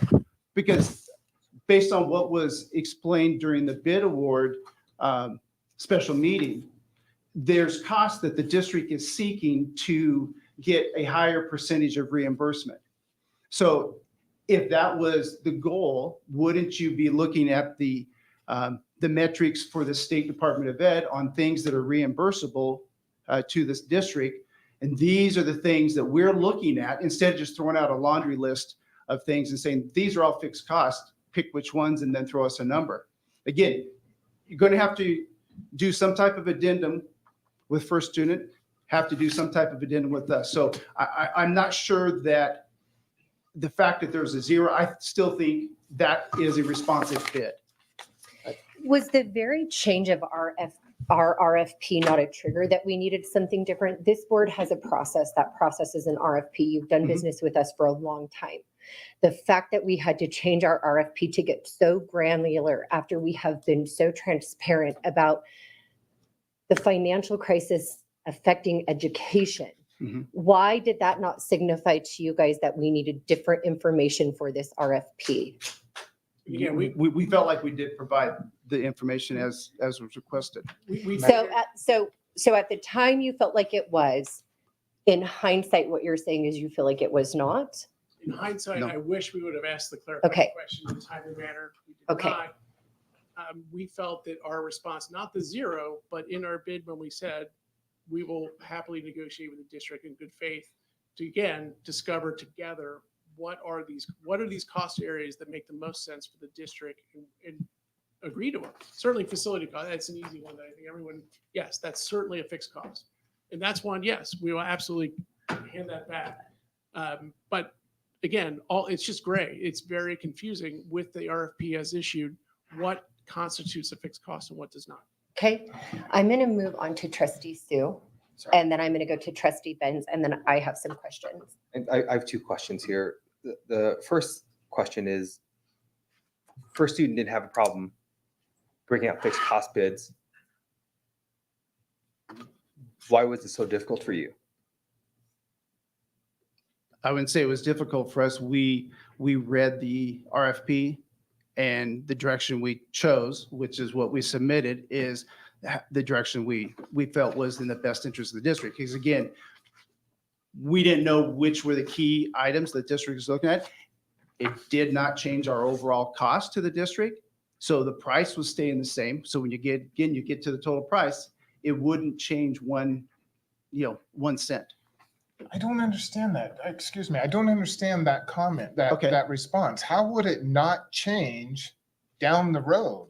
If all of a sudden, here's this cost that we didn't know about in the bid, and this cost comes up, how would that not change the price? Please clarify that, because I'm You not sure. put 0 in there and you Correct. keep saying that doesn't change the overall cost, the bid. Okay, I get that part. Mhm. But 1 year or 2 years down the road, what if there's a cost and that 0 no longer is 0, but it wasn't in there initially in the bid? We, Well, I understand. yeah, Yeah, how great does question. how does that not change you keep saying Way that to it look doesn't at- change the cost of the contract. Yeah, it Bust does. Out of the mold we're in, right? So the difference is the total stays the same. Like for us, $6.7 million. Okay. Let's say 2 years down the road. Yeah. We find another fixed cost. That's a huge amount. We all agree. And it's Let's say we're adding 4 routes. okay. For whatever reason, we Sure. add a bunch of routes. I mean, That's the wrong direction. We should. well, I know, but routes change. I understand. So wouldn't So- that affect your fixed cost? So there would be a metric in place already for fixed cost total on a monthly basis and the variable cost. It almost doesn't, the total is always the same. It's sort of like air in a balloon, whether it's variable or fixed. There's a formula or a system for that. So the total amount never changes. So in other words, the bid for the bus cost per day, you said add 4 routes, that would be clearly spelled out what that cost is on price guide 1. So I need to follow up on this one, because in your own document, the fixed cost bid slide, you said you can start with our bid of 0 and together build a fixed cost from there. Sky's the limit, Again, right? You're absolutely right. Is that fair? I did a poor job answering your question. I'm sorry. Similar question, right? What I'm trying to explain inarticulately is that the $6.7 million total, for example, as you experience the fixed cost, then the 6.7 million decreases and the fixed cost increases, but it would always equal the $6.7 million. Same with First Student's bid. It's the same rationale. Because if you pull fixed cost out of First Student's bid, let's say someone down the line says, okay, this $500,000 cost, okay, it's not really a fixed cost. We need to remove it. Well, that's why we said the addendum would be needed, because then their bid on price guide 1 for all those unit rates would have to change to reflect that. So that would go up, but their fixed costs would go down. And again, it's a wash because the total cost in section C is still the total. So we'll always have that same total. So you bid 0 though. What if you discovered a cost that you did not know about and it's 500,000? Is that fair to First Student who didn't bid that number? Can you give an example? Well, I gave you an example, right? So you said 0. Mhm. Your cost is 0. It's in your slide. What if you discovered, because you're not breaking it up, you were unclear. You clearly see that you wish you had communicated. What if there was a fixed cost that you thought about, you Sure. looked at, right? You're doing an audit and you looked at this number and you said, oh my gosh, this is costing an extra $300,000. Those are things that if we make a mistake in our calculations of calculating our rate, that's on us. That's not a cost that we push onto the district and saying, oops, we made a mistake. There's a fixed cost that we didn't realize and we didn't calculate it into our rate. We're not going to go back to the district and say, hey, we just discovered, we turned over this rock and found a fixed cost. Now we want to negotiate. That's not how the contract would work, any contract. And if I'm understanding what, because you're saying you're discovering, Right. you're not usually discovering the expense. If you do, shame on you for not doing your homework on knowing what your expenses are. And that's, that would be we would have to eat that. And it would not be pushed back to the district and say, hey, we got to have a change here. Right. And the way thank you for the explanation. The way your slide states it, together, build up fixed costs from there. Again, it sounds to me like sky's the limit. You find an extra $1 million, it's on us now. Is what it reads to me. Yeah, well, I apologize if with the language is maybe not as clear as it needs to be. The true intent of that was a working relationship. Here's our cost. You tell us which cost after reviewing what the district feels like they can capitalize on, maybe not the right word, but if they're looking at the expenses that the state allows to be reimbursed at a higher percentage versus everything being grouped in together. And there was a pretty detailed conversation during the bid award about that. And so if those things are delineated out and you say, okay, these 4 items, these 4 expense items, these are things that we think we can get a higher percentage if they are carved out of your cost.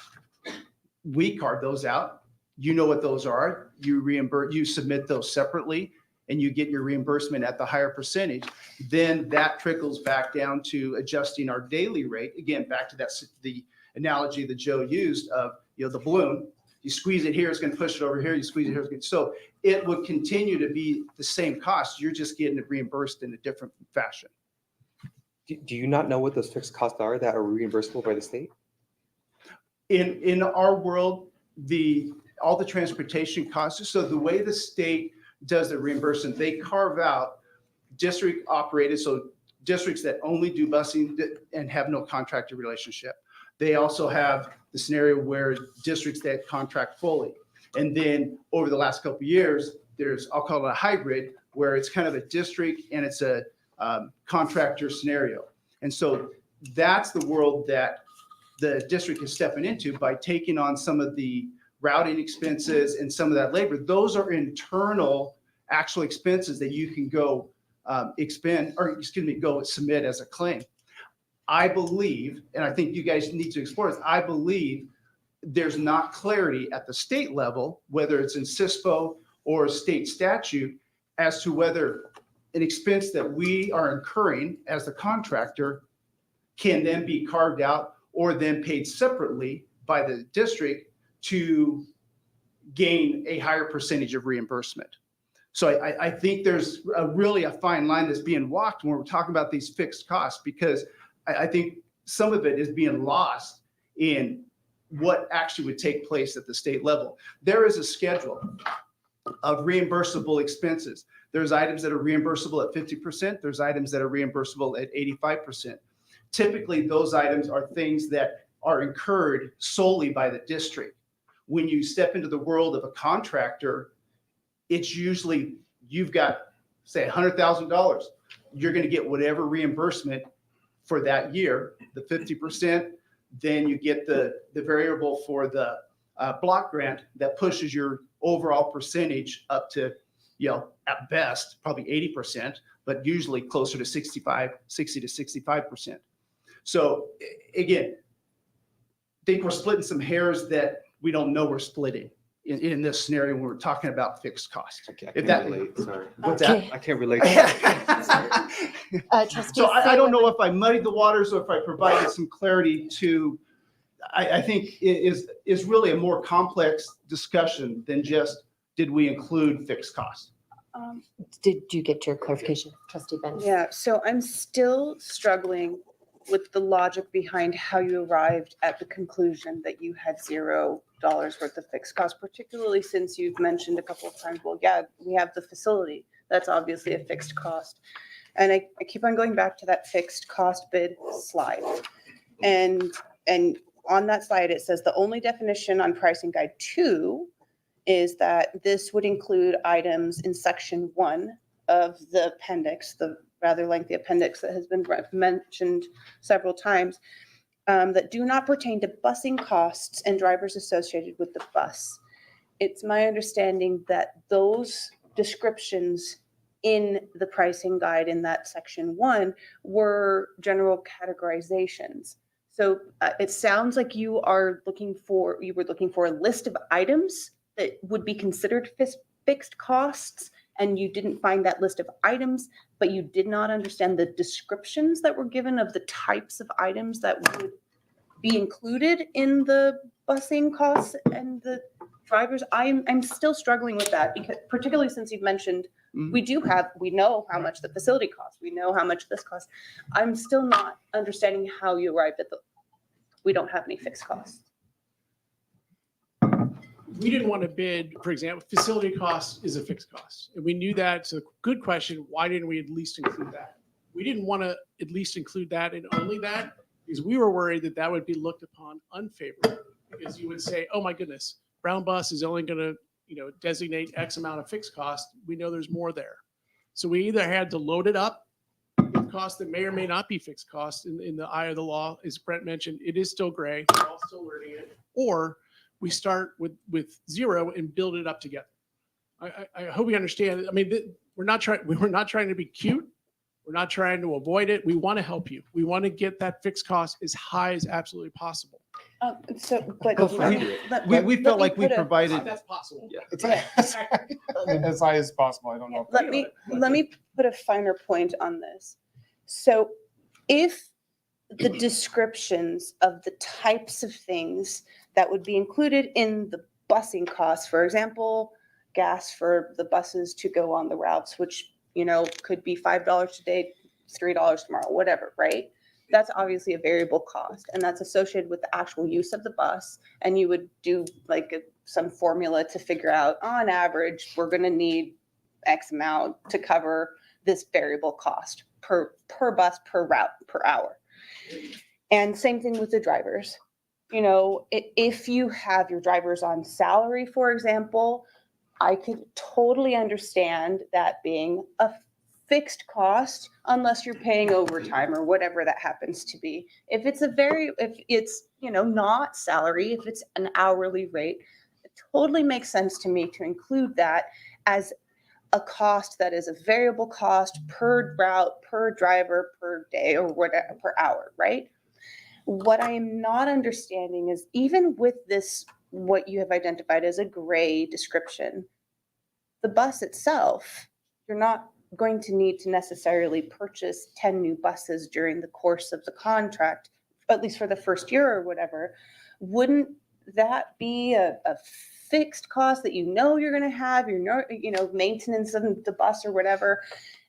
It sounds like there's a lot that's being conflated and pushed together. And I think in the descriptions, in the appendix, it seemed, when I was looking at it, I understood, and it seems as though the response from the first student bid was also interpreted in this way. What are the things that we know we're going to have as a baseline?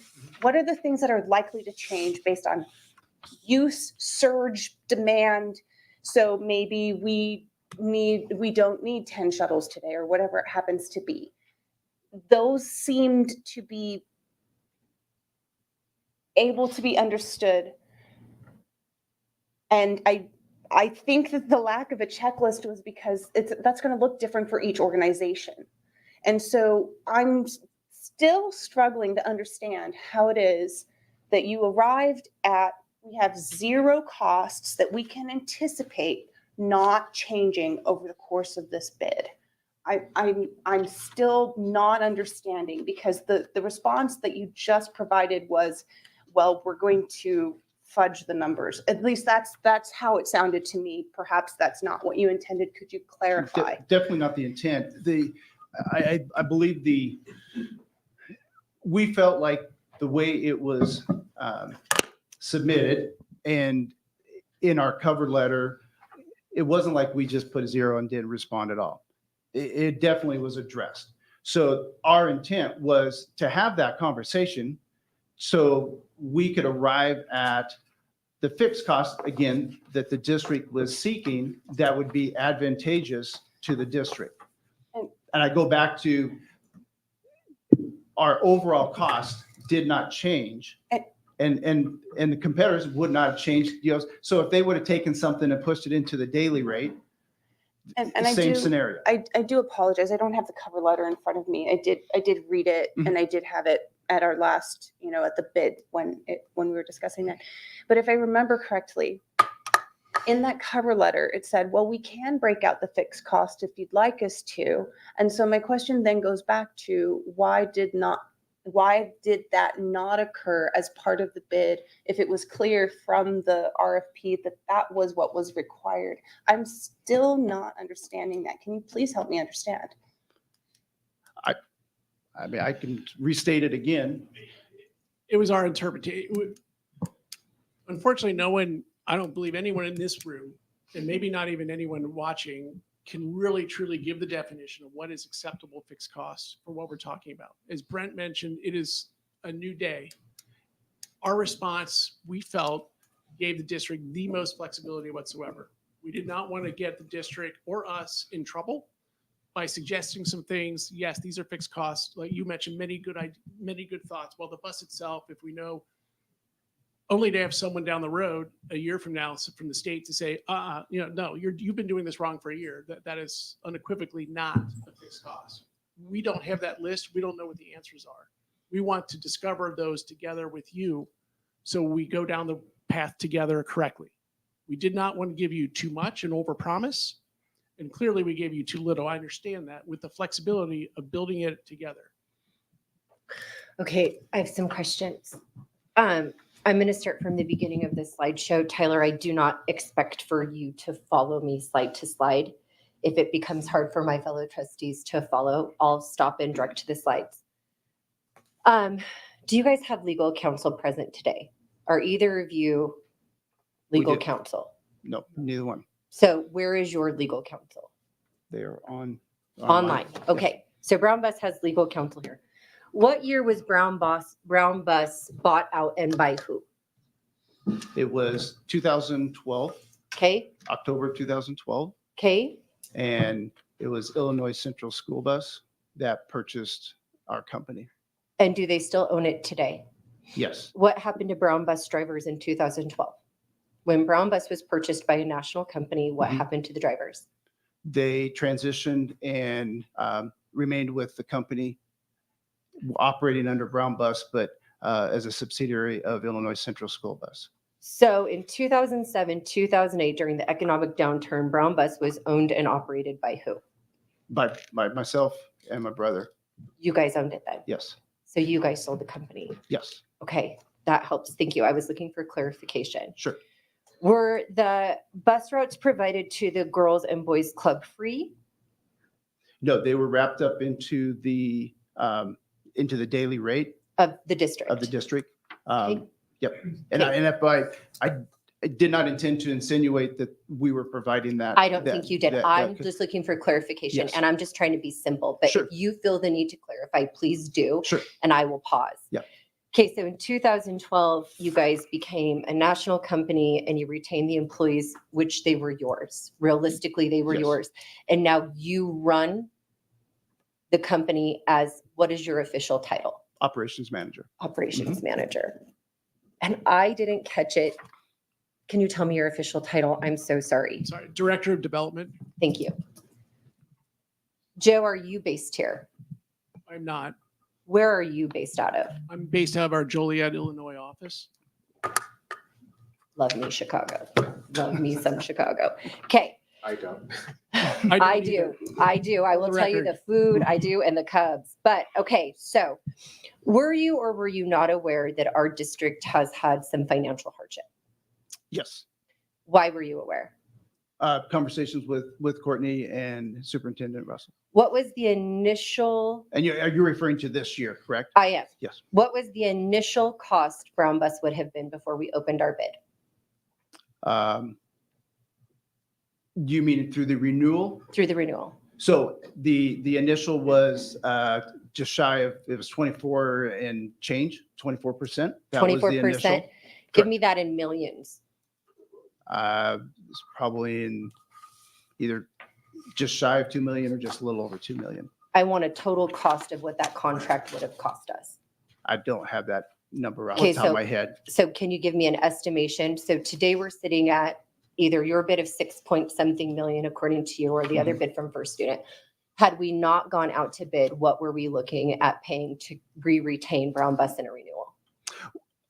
I couldn't answer that question because we never got to the point where we could finalize the negotiations because we had offered a lesser percentage and we were considering an additional. Just like in any business, negotiations are back and forth. It's not, here it is, So this is what it you has to can't give me a be. total number, but you do feel like it would have been a 24% increase? No. So- Okay, because you just gave me the number 24%. That was our initial, this is what we're seeking. Okay, And and it was. through the conversations with And it was- administration, we came down to Okay. 21%. And at that point, we were also looking to see if there was additional internal savings that we could realize that could drop our percentage of increase down further. And then the other thing that we're in the process of was doing a route study, because really any cost that we were going to be able to shave off wasn't going to be material enough. Really, the savings, potential savings, were going to have to be through additional route cuts, because that's where and I think the district even today is looking and hoping for that as well. For clarification at this time, just because I feel like it's relevant, what would a 24% increase have taken our contract to, Mr. Stoffer? About 9.5 million. 9.5 million. What about 21%? About 9.2. Was it explained to you guys that at that price, we would have to reduce staff possibly here at the district? Was it, let me rephrase that. Sure. Was it made aware to you from our administration that accepting this type of an increase would have a negative impact on the school district itself due to financial reasons? Yes. It was. Yes. Perfect. Thank you. Okay, a couple more questions. Was there anything beyond the 21%? Oh, was there anything beyond the 21%? You mean lower? We You never never got, got we past the never got, 21%. we never got to that. So that's kind because of where the- it ended. Any other was at 21. clarifications? Yeah, we were in the process of evaluating to see if we could come back at a lesser percentage. And then also we're in the process of doing the route study that would reduce costs to the district additionally, but we never got to what another number might be. But rather than watching it on TV or the news or reading it online, you knew our position based on conversations that you had had with our administrative team as far as our financial position or our financial need. Yes. Is that a fair statement? Yes, the district administration had shared what the budget target was. And we knew what that was, and we were trying to see how close we could get to that. And we were in the process of doing that when the decision was made to go ahead and go out to bid. So. And you we- knew that we that was could have all got based closer, on We could have got, Financial. yes. Okay, perfect. Mhm. So when did you guys submit your RFP for final submission? What time? It was probably. Twice. It was on It- June 10th. It was Saturday or Sunday. Yeah, that's Was true. was the first one time, was on Sunday. and then resubmitted on Monday, just a few hours prior to bid opening because of the last minute change with the bid rate During sheet. that time of submission, was it made clear to the district that the shuttle cost would have been 379,000 at that time? No, at that time, it was not. Okay. Go At ahead. what time was that information made available? So I received a call from Courtney the next morning, so the 11th, asking, hey, there looks like you maybe left something out. And I told him, I don't think we did, we put a rate there. He said, we need a cost for the shuttles. How And you long said- had the bid been closed before we received your shuttle cost? So 2:00 The the previous prior day? day, and then I'd have to look back at my email. So would it be was fair to either- say 10 hours? So maybe Maybe, 10 yeah. hours just to be It fair? was late morning or just after 1 or something. I don't remember the exact time that I submitted to Courtney the. That's fair. yeah. If you're good, if Yeah. I wrote here, somebody came to me and said, would you guys be fair with 10 hours? Yeah, Okay. no, that's fine. I don't know if that's a material for our purposes. The new pricing guide was submitted by who for, oh, Chair sorry, Taylor, sorry, clarification on the time. sorry. I think this is really important, again, when it goes back to the RFP and all the legalities surrounding Mhm. on the RFP and the solicitation, all that. So the time, help me, Chair Taylor, with the time, the 2 p.m. submission, So their submission was submitted, they're saying, sorry, I moved on so quickly. So June 10th, sorry. So June 10th, that Monday, they submitted their bid on time. and And they that are- was when it closed. That's right? when it closed. And they're saying around 10 hours. 10 hours is what I wrote. And so 10 hours later, after it was closed, they sent a response of 379,000 cost. After Mr. Stoffer Reached out. said, how come this says 0? Yes, ask Okay. for the Have clarification. the bids been opened at that time? They had been. Okay, so right there is where I want to hone in on a little bit, and I apologize, Chair. Go for I it. think Yep. it's salient because the bids were open. You saw what you submitted. You also saw what the competition submitted. Correct. And then you came back with a number? Based on the rates that were provided on our bid sheet. It wasn't a number we pulled out of thin air. It was It based was on. $53 or $52.73 a day? Was That the way, number that? yes, and I provided in the email how that calculation was made. It was based on the hourly rate that was shown on the bid sheet and based on an assumption of a certain number of miles for each shuttle. But this was I'm going to stop submitted for just one after clarification. the bids were clarification. open. I want that email. Can we grab that email? Can we have that email? Mr. Stoffer, can you please forward me that email? So I And then can- at first break, I will disperse that particular email to this board. Okay, sorry. No, That was no, just to get more I information. appreciate it, Sorry. because this, again, this is No. a salient point to that. So I that agree. was after the bids were opened, Correct. which is it then, I mean, just up top, I've dealt with this before, and that just does not seem like it would be fair to any other, or even legal, to see the bids from competitors and then come back with another number So and say, we're gonna bid this. I The- don't know why you did that or whatever, what the reason was behind it, but the point is that the bids were the open. ask from administration was, we need a rate per day to calculate the cost. Okay. We provided an hourly rate and the mile rate. The district had, based on historical records, which would be our billing from the entire school year, what that could have been. So that cost So you could have made the been assumption calculated. that there was an assumption that the district should have known what that cost was based on historical, Could have information? calculated that, yes. but that wasn't the job of the district. That was your job to bid that number. And I, Well, I understand the point you're Okay. making. It wasn't a number, again, that was pulled out of thin air. sure. We provided the rate. The district, based on the RFP, can seek clarification. We felt that was an effort to seek clarification. We provided the information that was requested. And that email is what I've requested will be shared Yes. with this Sorry, board following Chair the Taylor, I recess. And just for further clarification, though, I think it's got lost a little bit. Granted, First Student provided a cost per day for that calculation. That was not asked for. It just had an open field on that rate sheet. I would tell people, look to the RFP, where that is the shuttle cost at a cost. So,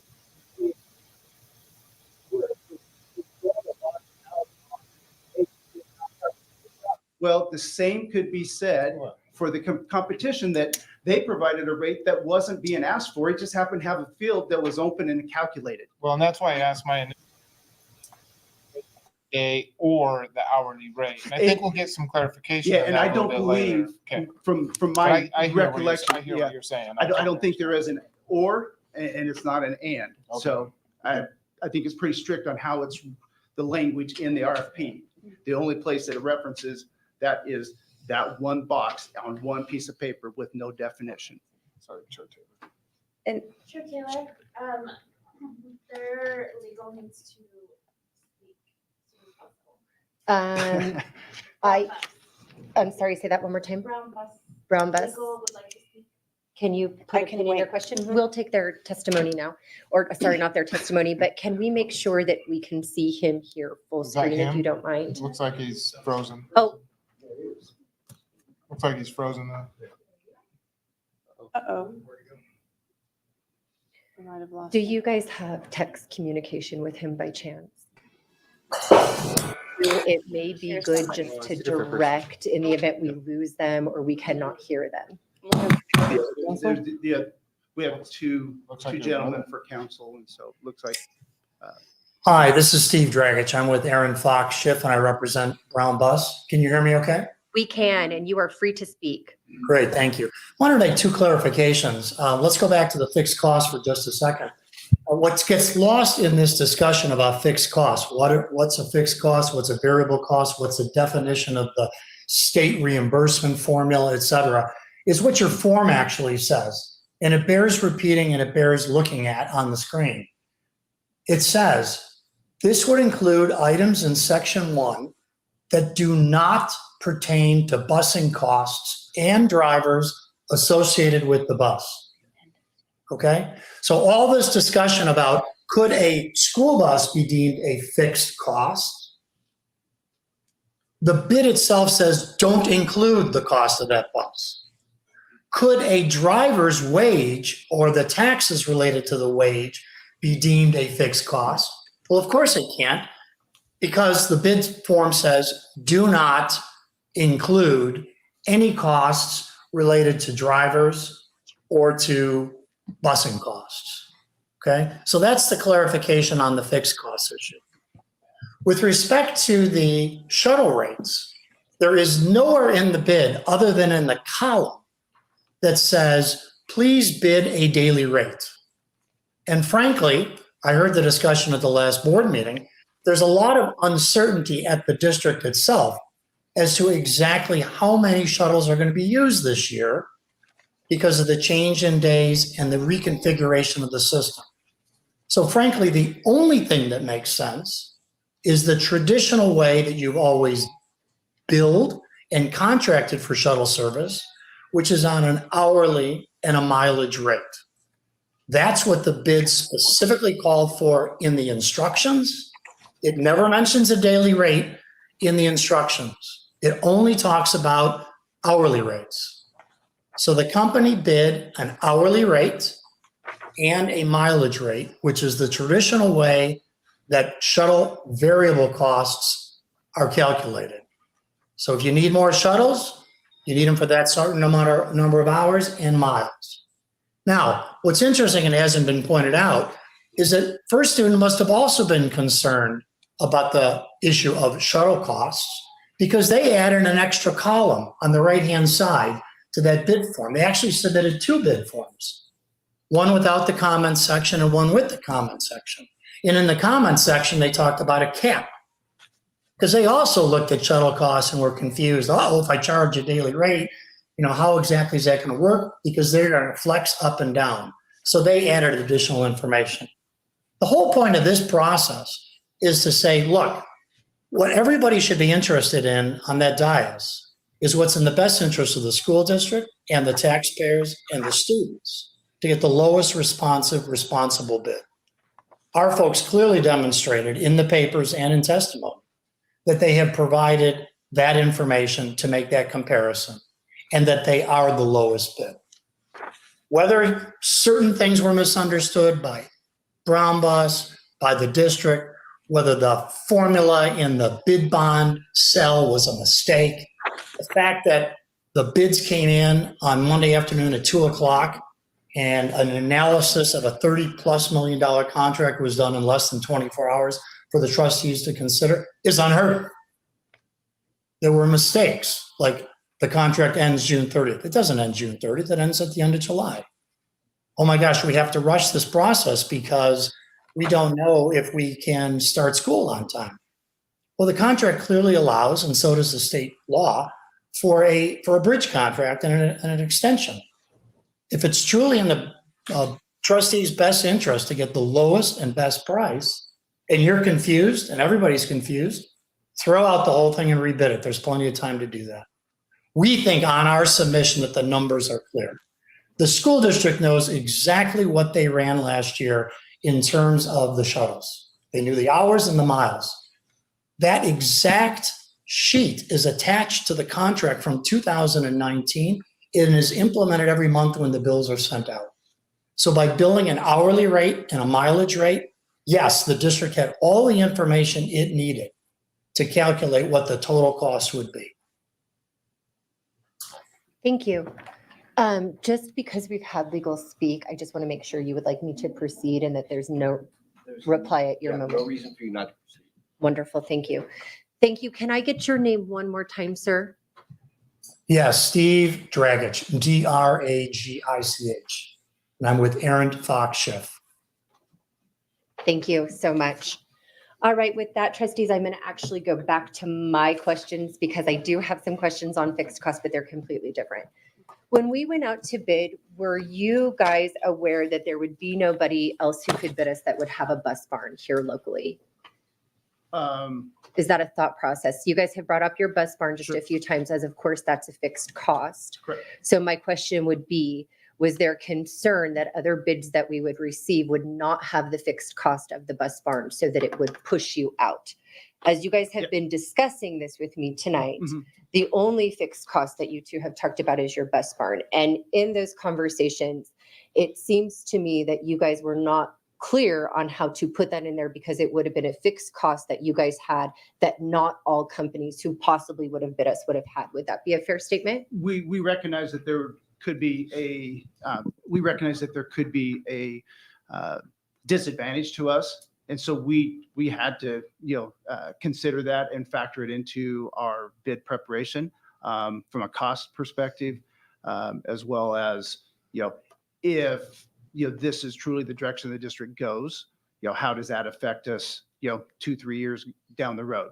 And so it was something, but also, I'll leave it at that. So Okay. yes. Okay. I just have a couple more questions and that way we won't get back on some of the questions that were asked earlier before I get my answer. Let me just make sure that I don't have anything else for you guys specifically.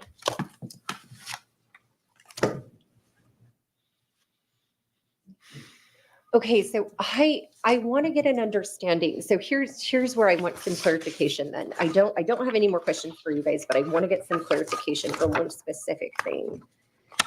And you can expand and then I'll go directly over to Trustee Benz.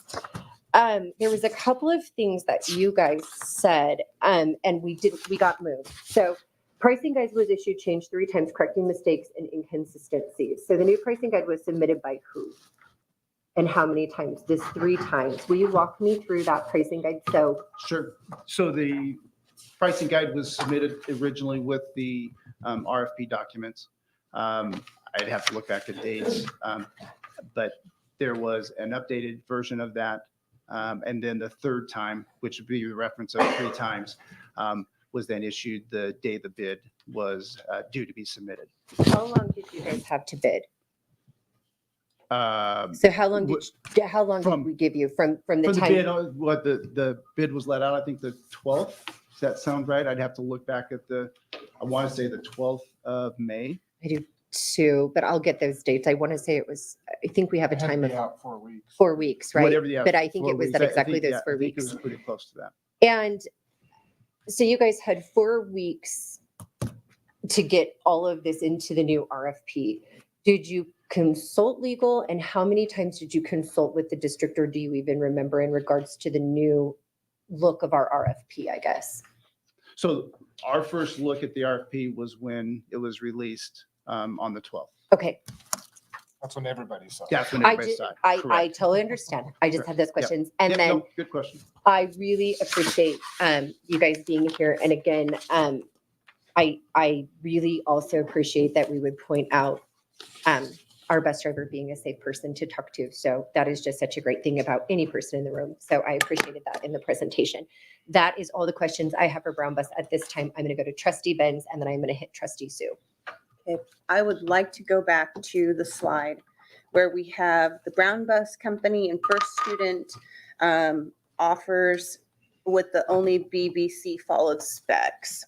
That slide. Okay. because I have a couple of questions. I had asked originally, well, what cell was it that wasn't able to be filled? And I never did get an answer to that. But that said, because it sounded like perhaps it was the cell that was the rate per day per route, but is that correct? Is it the rate per day per route that you were unable to fill? Because I have a follow-up based on, I mean, I have multiple questions on this slide and how numbers arrived at the way they arrived. So the cells that were locked were anything under rate per hour onto the right. So all those cells. Okay. It may be easier said All the is white ones. anything in blue, Yes. Uh-huh. you could put something in that field. Okay. Anything in white was locked, either perfect. based on it was, you couldn't put anything and there was no formula. Others, there was, you couldn't put anything, but there was a formula in Okay. there. So maybe that helps to Yes, narrow thank you. down. That helps me a lot because the question that I have is a follow-up to the one that Trustee Kirkham had asked a little while ago. That $379,000 number that is listed at the bottom of this slide that you said was omitted in error and was calculated based on an hourly rate. I am still uncertain as to how that squares, particularly since the numbers that are provided, and your legal counsel mentioned an hourly rate for the shuttles, but the only numbers that are provided for the shuttles are based on excess hours and excess miles. When there is a cell, which you said the blue was able to be entered, where it asks specifically on the rate per route, and the number of routes was provided as 48. So that wasn't changed. That wasn't a cell that either you could alter or anybody else could alter who was providing a bid. And so I'm still confused as to this excess rate and the excess miles don't seem Sure. to be, you know, a base calculating rate. So how did we get to that 379 if we're using 48 routes for, I don't know, help me understand, please. So no, good question for clarification. And to be honest too, I think Trustee Kirkland, you know, I think it was you that referenced, you already saw what the competition, and then you threw a rate in there. We were conscious of that. So that's why we provide in the email that you have before you, how that was calculated. And so we were very intentional to use rates that were included on that sheet. And I think just the mere fact of the questions that you have show the ambiguity, I guess, in the way that that calculation was made. Again, there's no reference to, hey, bid this, no place in the RFP, any of the local requirements or the ITB, there's no place that references, hey, bid the shuttles on a cost per day per bus. It does call for an hour. And so and that's the only field that was available to be entered. So that's where those rates were placed. And then the calculation that I provided as clarification to administration was based on those rates there. Okay, thank you for that answer. Can I ask a quick follow-up? Do you mind if I finish the thought? And then it's all yours. So I'm still not completely understanding how you were using the numbers provided in the email, which I now see here. When that was, okay, so let me back up. Sure. My understanding looking at this spreadsheet, it has rates per day per route. And it seems to me, considering the descriptions on the side, you're either going to be using a route to calculate or a day to calculate. For example, we have no set routes, no fixed routes for field trips, correct? So that would be a per day cost, right? However, Typically, no. Just well, just no, for clarity, no, that I'm would just be saying, billed on based on that the, would be on an hourly and a per mile. but based on the descriptions here Mhm. and the options available within that fixed cost, the base cost, let me say that, the Mhm. base cost, the calculator, it would seem that you either have the option to provide a per day, depending on the type of activity, and perhaps you calculate per hour, whatever another bidder may calculate per day or, have a whatever, or per route. And the routes that were provided and the hours that were provided would seem to align with the per hour, per mile costs that were calculated in the cells that you were not able to input information into, which to me says that that box that is empty currently Mhm. is for the shuttles per day or per route for approximately 48 routes. We have a base calculating rate for shuttles of $0. Hence, over at the other end of the spreadsheet, the total is $0. And the $43 per hour and the mileage rate at 97 cents per mile are in the columns labeled excess, which means above and beyond the calculable amount, the expected amount based on surge or need or whatever.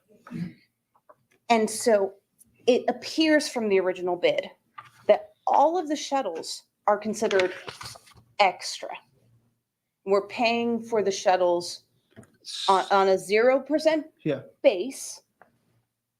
Each time we use a shuttle, we'll figure out how much it is based on how long it takes. But that is in direct contradiction to what is listed in the email. And I'm still having difficulty squaring that circle.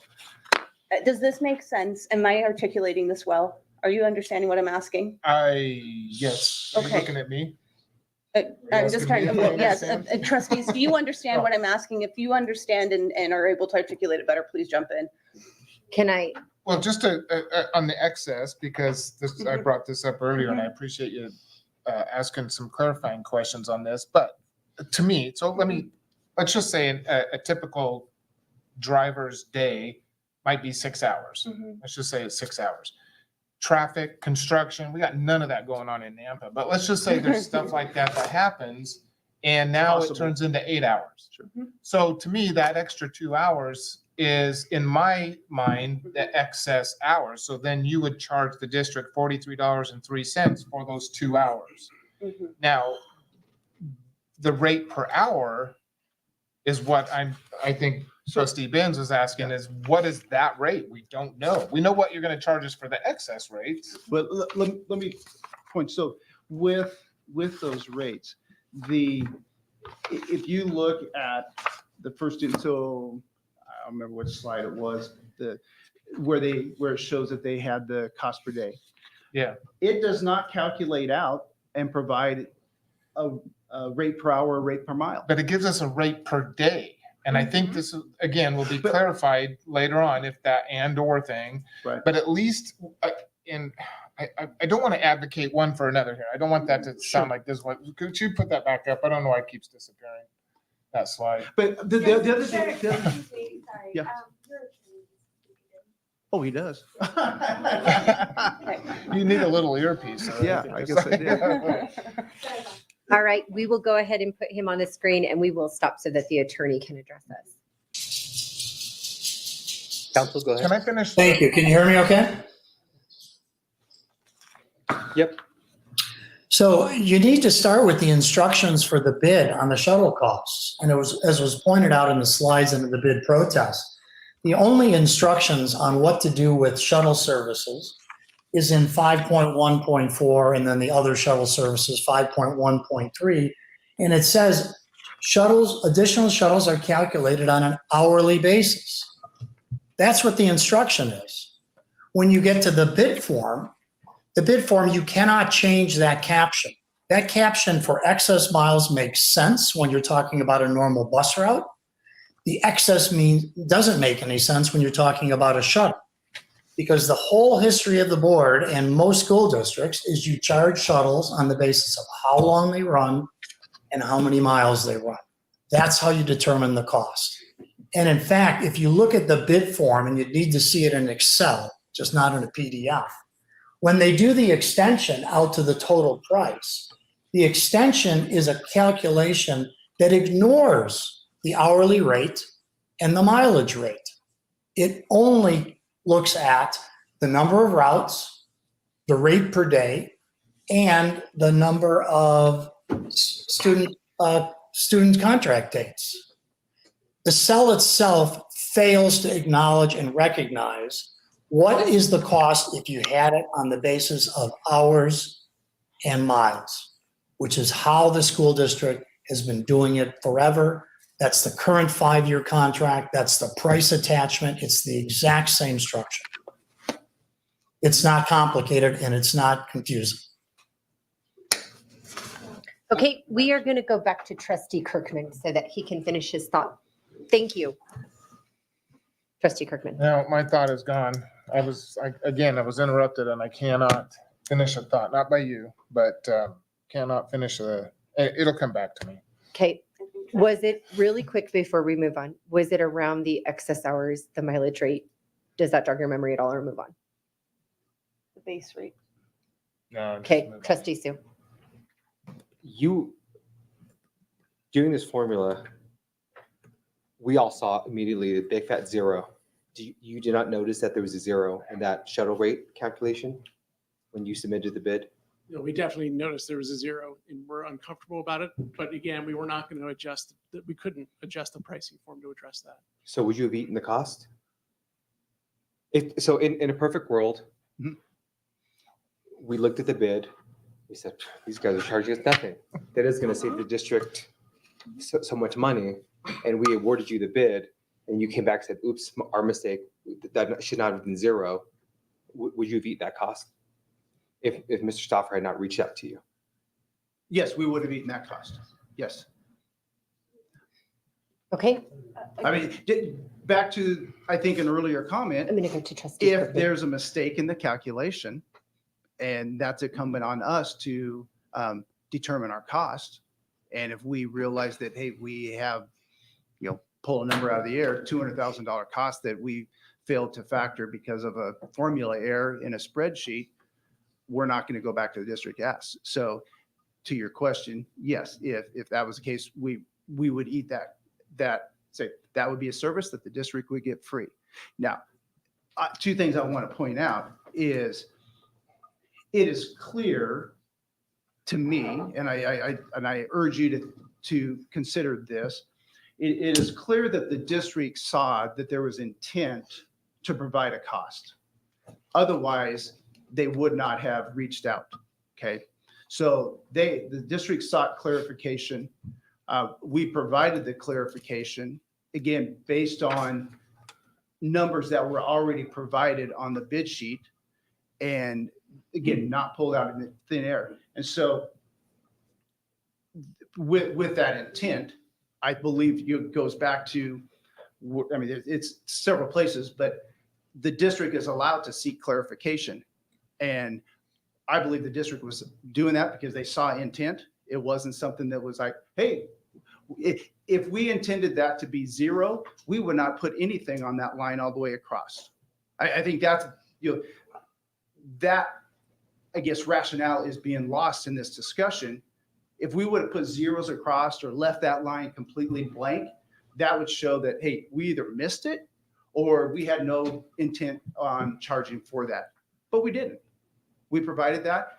District could have and did seek clarification, say, hey, you had a rate here. We couldn't put we know you couldn't put a per hour per mile because that cell's blocked. See that you put it there. Is that what your intent was? Again, I think that's a rational, and that's, again, back to is it in the best interest of the district to seek that clarification? Yes, I believe it was, and they did. It just didn't make it into the presentation of, hey, Brown Bus did provide clarification to a question that we had. Trustee Kirkman. Yeah, let me just, clarification on my end is, when I forget something that I was going to say, it's not because I was interrupted. It's only because of old age. That's just an excuse I use. So, but I did remember what I was going to ask you. So the 600,000. So I've heard this numerous times that you came in under is actually $600,000 less than Initially, yes. Initially. Now the 379,000, which was added after clarification was sought, and you provided that 379,000. Is that from the 600,000, or are we still at are you still contending that this is $600,000 less than the? No, the numbers that we provided in the one schedule where it had, the 5-year comparison, year to year, and then a total amount. Our column included calculating the shuttle cost, and then also calculated backing out the cellular live video camera system. So those numbers that are up there. That includes the 379,000 that came back after. That additional. Okay. And we provided it in that way to provide us close to apples comparison. And that's why we also backed out the cellular live, because the other Okay. bid did not include it. And this is probably gonna be my last comment, and Trustee Taylor, so I say that tongue in cheek, right? But I heard it tongue I in do, cheek. as well. it's on the record. I do want to acknowledge that I appreciate the explanation about the $43.03 for the shuttle rate. I do understand that those are not necessarily fixed routes. They could be fixed routes. I mean, shuttle from one school to another at a certain time or whatever. So I do understand that it's not,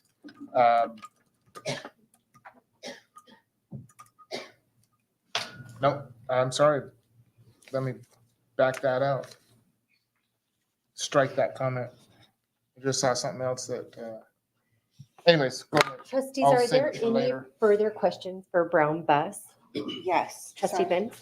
Sorry, I really am. I'm not trying to put too fine a point on it, but I really do need to understand. So I'm looking at this and it says, here's the detailed calculation, again, using rates that we had submitted and projected hours per mile and miles per shuttle. The $43.3 per hour for each shuttle.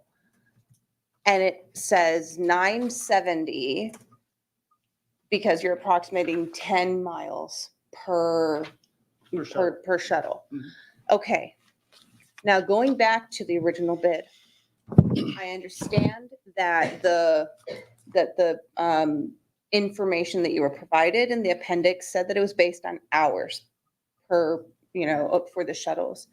However, if you already have an approximation of 10 miles per shuttle, 1 hour per shuttle, right? Which is what you have submitted, then would it not make logical sense to put that as your base calculation in the cell that says rate per route? If you know that the route will be an hour at approximately 10 miles. I am really struggling because it So does have it broken down in the next columns. Mhm. It does not have per hour, per mile broken down, because the way I'm seeing this and I'm understanding this is that per route, what is the price per route? You know approximately the size of the routes. What is your price per route per shuttle? And then this other rate that was provided over here was not calculated to be the per hour per mile. You already acknowledged that when you were submitting the bid, you realized that it was adding up to 0. And so I guess my question is twofold. Why could this not have been used to calculate in the cell that was said per route, per shuttle? Why could this not have been the calculating base if you intended it to be that? And then if you realized, hey, this is showing 0, why did you not reach out? Or perhaps you did. Did you reach out at that point to seek clarification from the district as to the intent of this portion?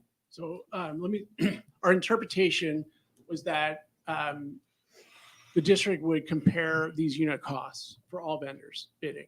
So that was our interpretation. So Correct, yes, but then why not? We could have, Yeah, absolutely correct. okay. We could have done the same math that Brent presented in the email initially, Yeah, but then we would have provided the daily rate and the hourly rate and the mileage rate. And we felt that was also unclear because that could be interpreted as, oh my goodness, it only tallies 379,000, but it's actually much more than that.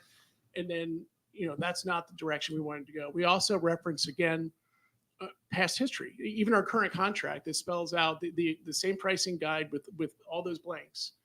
And so we felt it was another error on the pricing sheet, and that we were unable to correct it. Okay, so then let me ask something else that may factor into this. So you've referenced several times, we have this history. We know, you guys know, we know as a district how the routes are, where they're running, how long they take, and the mileage and all that stuff. That is information that another bidder would not be privy to, correct? Well, they should have our current contract. I would assume they would, and our current rates. And, Okay, but I don't okay, know. I can't speak for certain. okay. But it's and then- public, it's public. Sorry. It's public information. Yeah. It's public information. And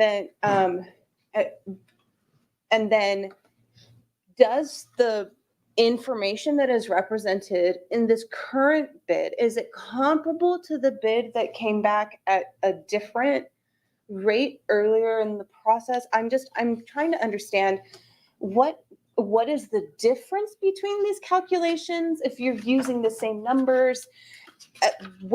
How do all these things line up? Because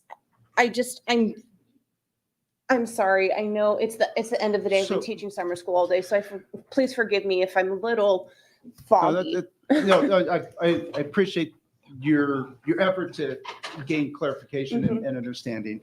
I think I'm going to go back to there was no, you asked, why didn't you just put in a calculated cost per day? Per route. Per route, per day. Mhm. That was not asked for in the RFP. There's no place in the RFP that says submit shuttle cost on a cost per day. Now, the calculation says we have a calculation for this, but there's nothing in the RFP that says bid shuttles on a cost per day per bus. But it does say per hour.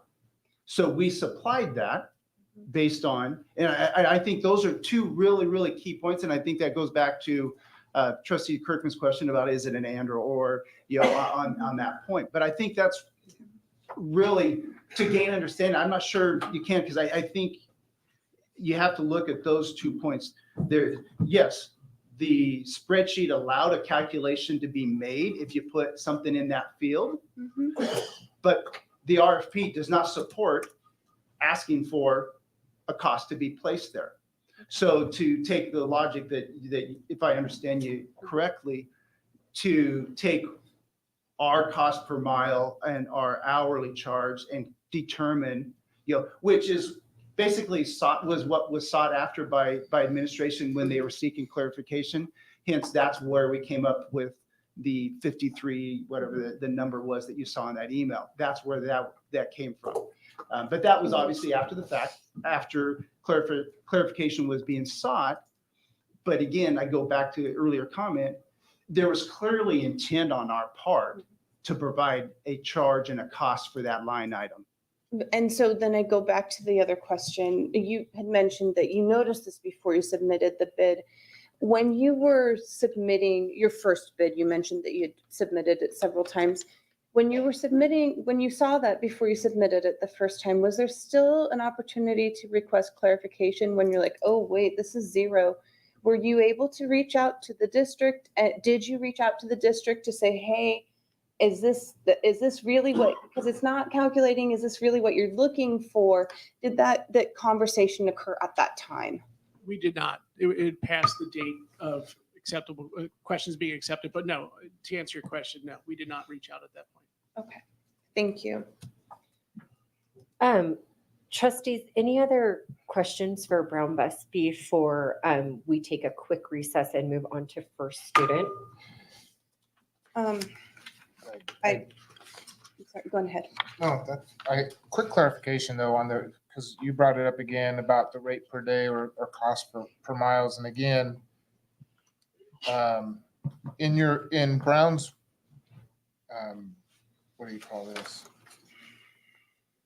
Protest or objection, you actually state in here,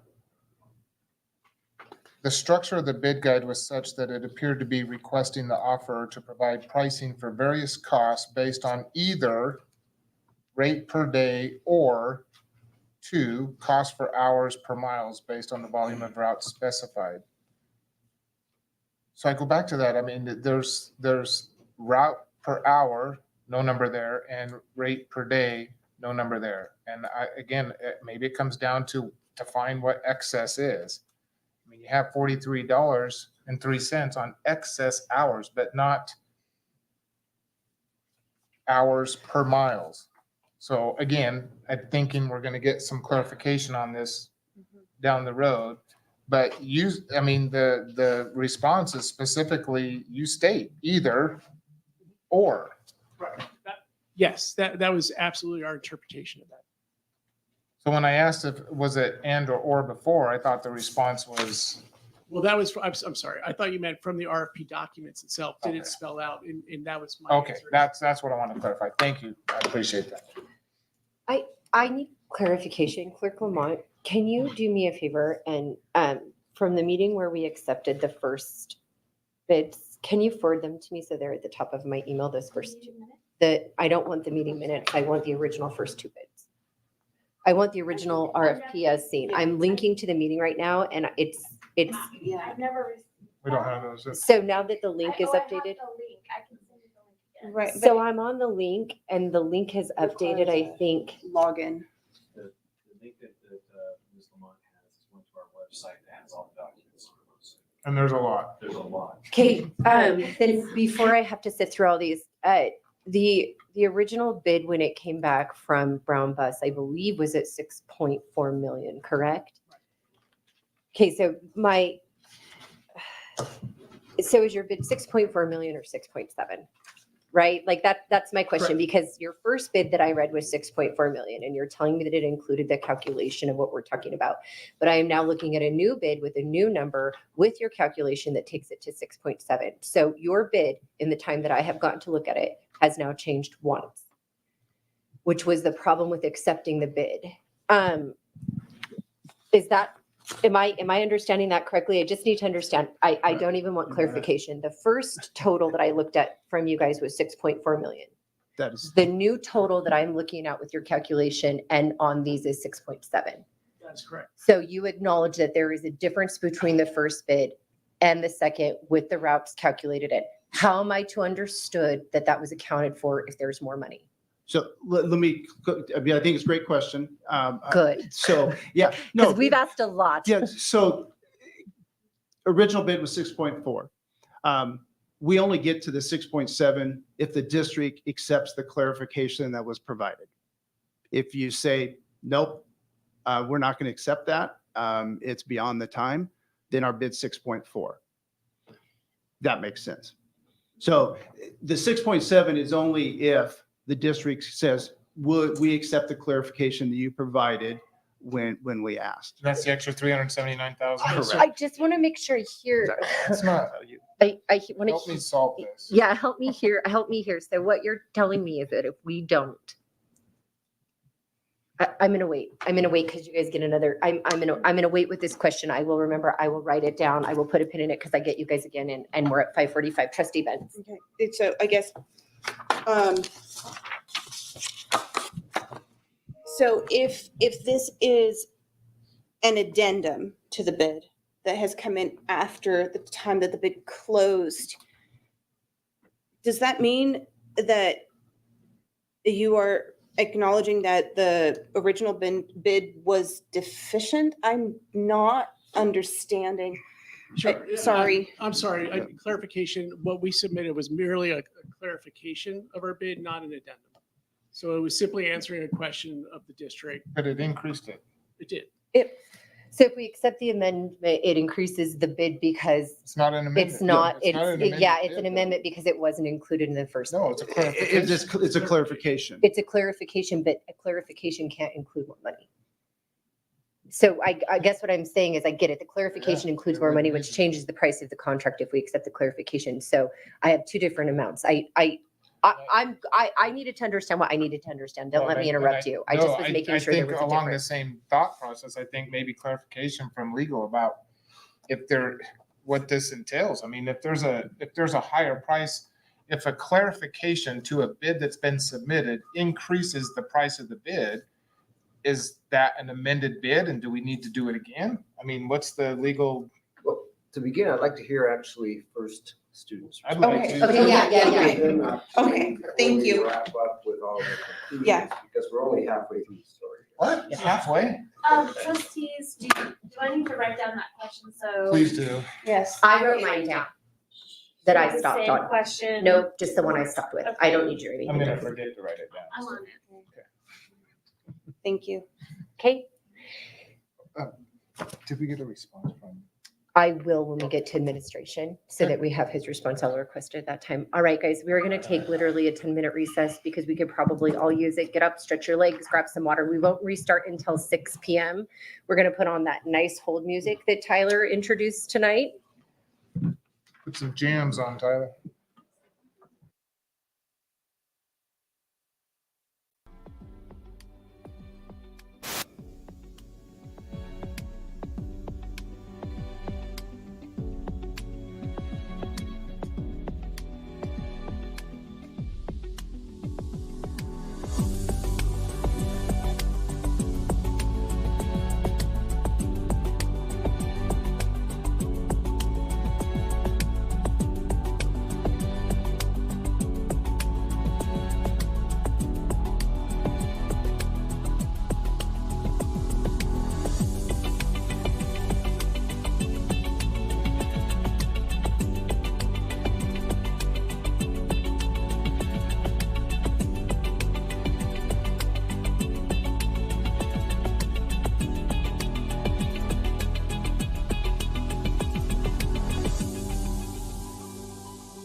If you guys want to go grab people, we're going to restart. And when we restart, we will be hearing from first student. Are they the ones in the yellow shirts?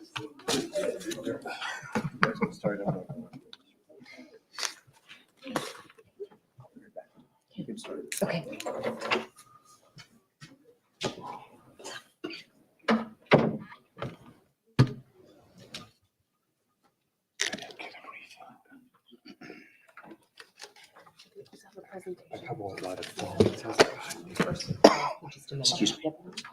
Hello?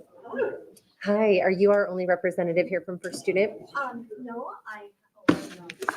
Bring it to You you. have to bring it all the way in. How's that? Better. Perfect. I'm a little tall. Is that good? Mm-hmm. Okay. Are you ready to start again? So I'm or going to are we- ask you, so what we're going to do is I'm going to ask you just a couple clarifying questions to make sure we are ready to start. Will Okay. it just be you representing first student or I- is somebody else here to join you? Most likely it's just me, but I do like, since you guys had the link for the attorney, we have some folks that could call in. If If you needs have, be. If need to be, yes. They're on. They're They're online. So- Yeah, they're so- online. So you're here representing first student Yes. and your legal team is online as well. Yeah. Wonderful. Okay. And do you have a presentation for us as well, or will it just be you communicating with us? I'm going to be communicating with you. Wonderful. Wonderful. That just helps us to follow along. So I will have you introduce yourself.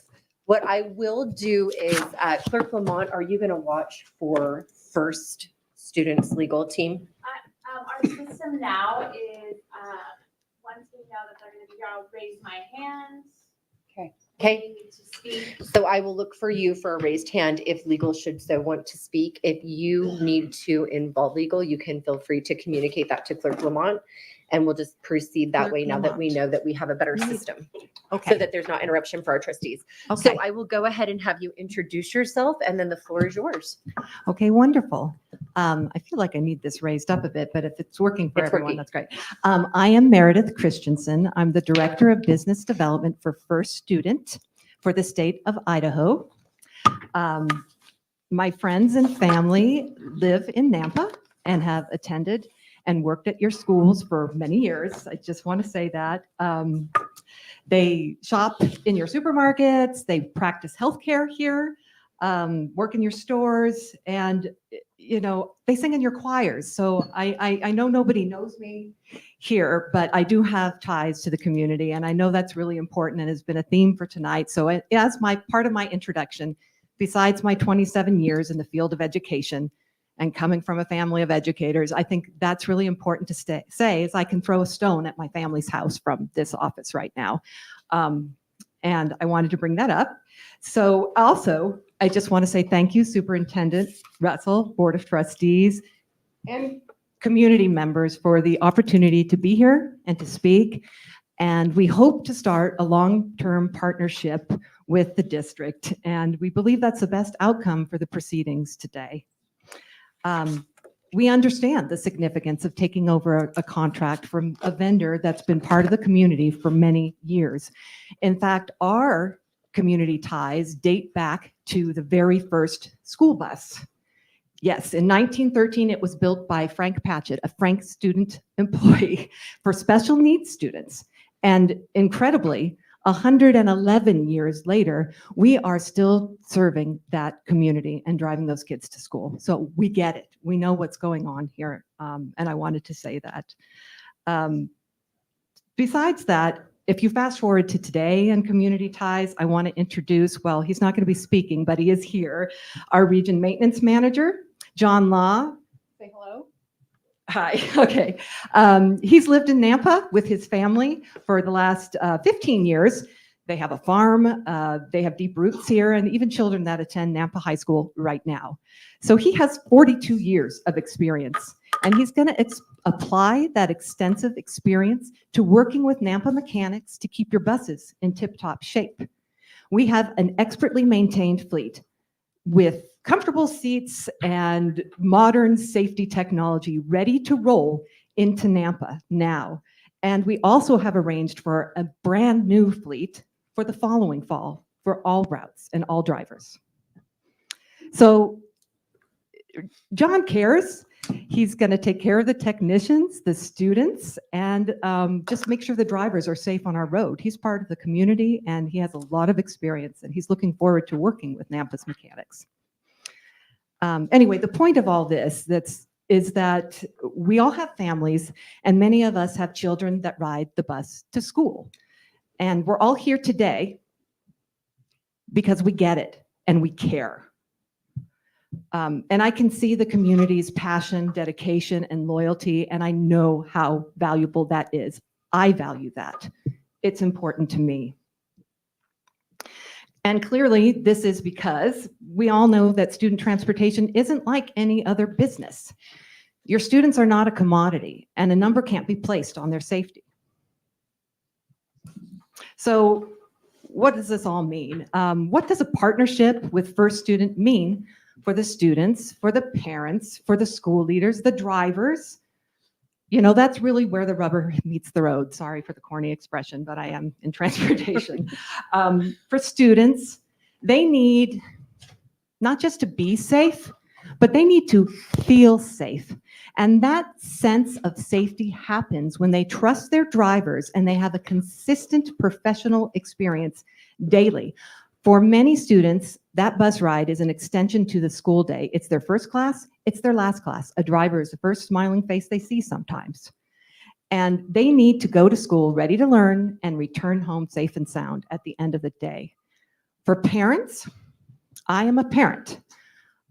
I need peace of mind. I need communication. I need to know when my student's bus is coming. And if there's changes, I want immediate updates. And that is something that we bring. We have a consistent tracking app that provides visibility into the school routes. And nowadays, we're going to have a customer service staff to call if there are any changes. If the parent wants to provide feedback, like my route is changing, my son is staying with his grandparents, we got to change the route. They can do that, though, nowadays from their smartphones. We have that technology. They can provide feedback, they can see when their bus is coming, they can submit changes, and we would work with the district to adjust to any real-time issues. We have the technology. It's America's highest rated bus parent tracking app, and we will bring that to Nampa parents as soon as the routes are established, so they will always know when their bus is coming. So this is super important tonight also. Drivers and monitors and all professional transportation staff, they're vital to the education of your students, of our students. These professionals must be provided with the resources and tools they need to succeed, and they must be compensated well. And it does seem like there are a lot of them here tonight, and transportation professionals, and I just want to say that First Student boasts a 94% retention rate, and there is a reason for that. I think John and I, besides all the drivers, are proof of it. We take exceedingly good care of our employees, and we plan to take exceedingly good care of Nampa's current drivers. They know the community's children, they know your routes, and we want to learn from them, and we want them to work with us. So for compensation, I'll just state for year one, if you have no experience, you're not a current driver, you're not wearing a beautiful yellow shirt back there with that dedication, you just want to come and drive now for Nampa, you would get a starting wage of $21 an hour. If you're a current driver and you have more experience, you're going to start higher than that for the year one, all the way up to $26 an hour, depending on the length of service that you have. We will try to maintain the routes that they're currently in as well, so students have that consistency. In addition to the range of 21 to 26 an hour, they're going to have annual increases, a sign-on bonus, paid training. And as mentioned, moreover, even though the district is implementing a 4-day work week, as a professional transportation company, we understand the importance of keeping drivers whole. So we're going to provide that same opportunity for drivers to get paid for that 5th day. And we are going to provide similar compensation increases for all the other employees that we will need. We're committed to providing a stable employment opportunity for all the professionals. And we're going to welcome them to our team. We want to hire them. So we talked about students, parents, current employees, and school leaders. School leaders need to focus their attention providing exceptional learning experiences so students are prepared for their future. They don't need transportation to be an administrative burden. And with First Student, they'll never have to guess how we're doing. Our trackable buses and parent app provide real-time performance metrics, complete transparency into our performance. You will have a screen and you can see where all your buses are at any given time. And I think it's extremely valuable. Besides that, they're tracked, and we can readily produce data for state budget reports, board reports, whatever it is that is needed. Besides the parent feedback, all of that is tracked. It's a pretty amazing system. And anyway, I'm very proud of it. I don't want to belabor that. We did give you quite a big proposal dealing with all that. But our local team will be overseen by Mike Hamill, and he may be on the phone today. He has decades of experience, and he's going to communicate regularly with the district, with the transportation team, and keep the leaders and the school board informed of everything that's going on. Anyway, our priorities are simple, and it's to ensure a smooth transition and to support the affected employees during the change. And we know you have high standards and you expect the most from a school transportation provider. And you can rest assured, if we are your provider here, we are going to deliver consistently on our commitments. With over 100 years of transition experience in 1,300 school districts, we execute more transitions successfully than any other bus company. And we stand ready with resources needed to quickly start up for the fall. First Student was truly energized by the opportunity that the solicitation from Nampa School District provided us. The requirements were stringent and demonstrated the high level of service that you all expect.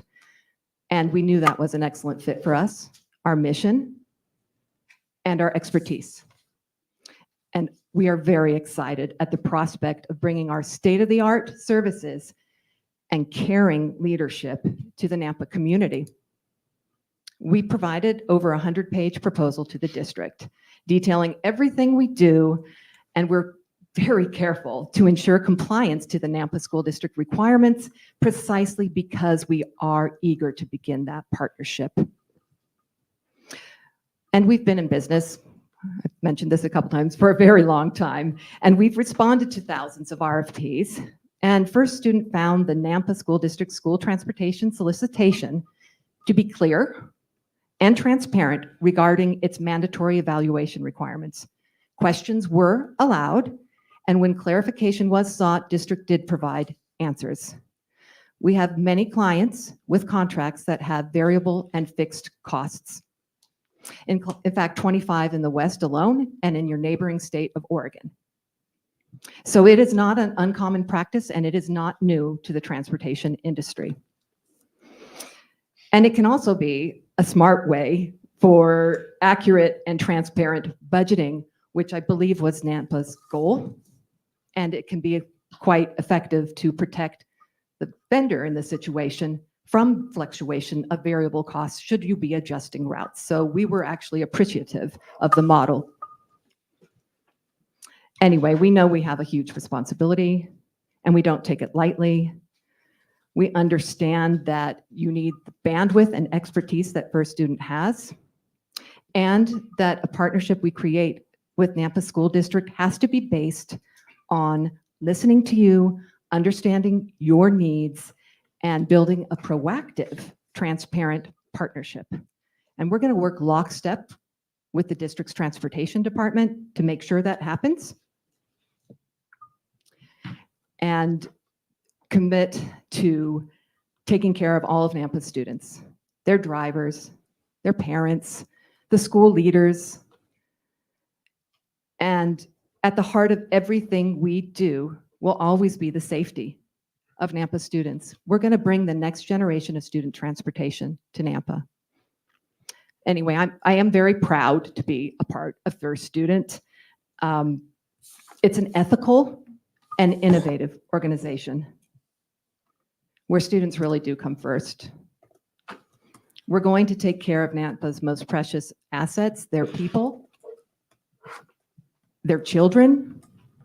And I just want to thank the board for the opportunity that this RFP provided us and the opportunity to speak today. We know you have an important decision to make, and we really hope to be a part of that decision.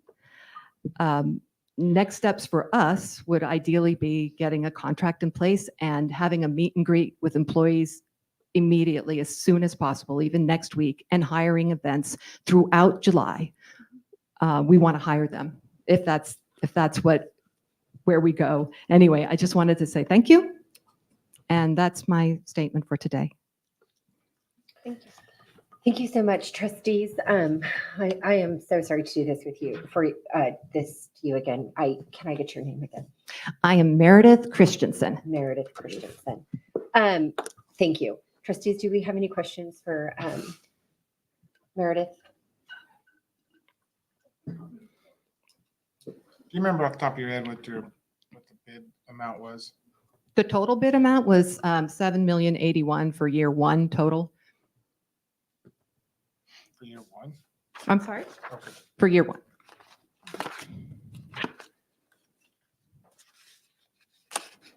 Any other questions for, please? I have a question because this was something that you had mentioned and something that was mentioned extensively in the previous conversation.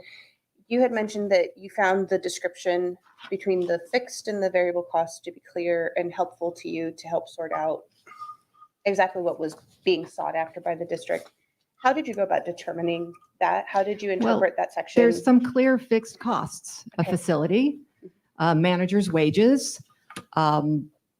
I don't know if Mike's on the line because he'd probably like to speak to that even more, but and insurance for your employees. There are things that even if routes go up and down, you're going to need to pay for those given the amount, the scope of work that you provided.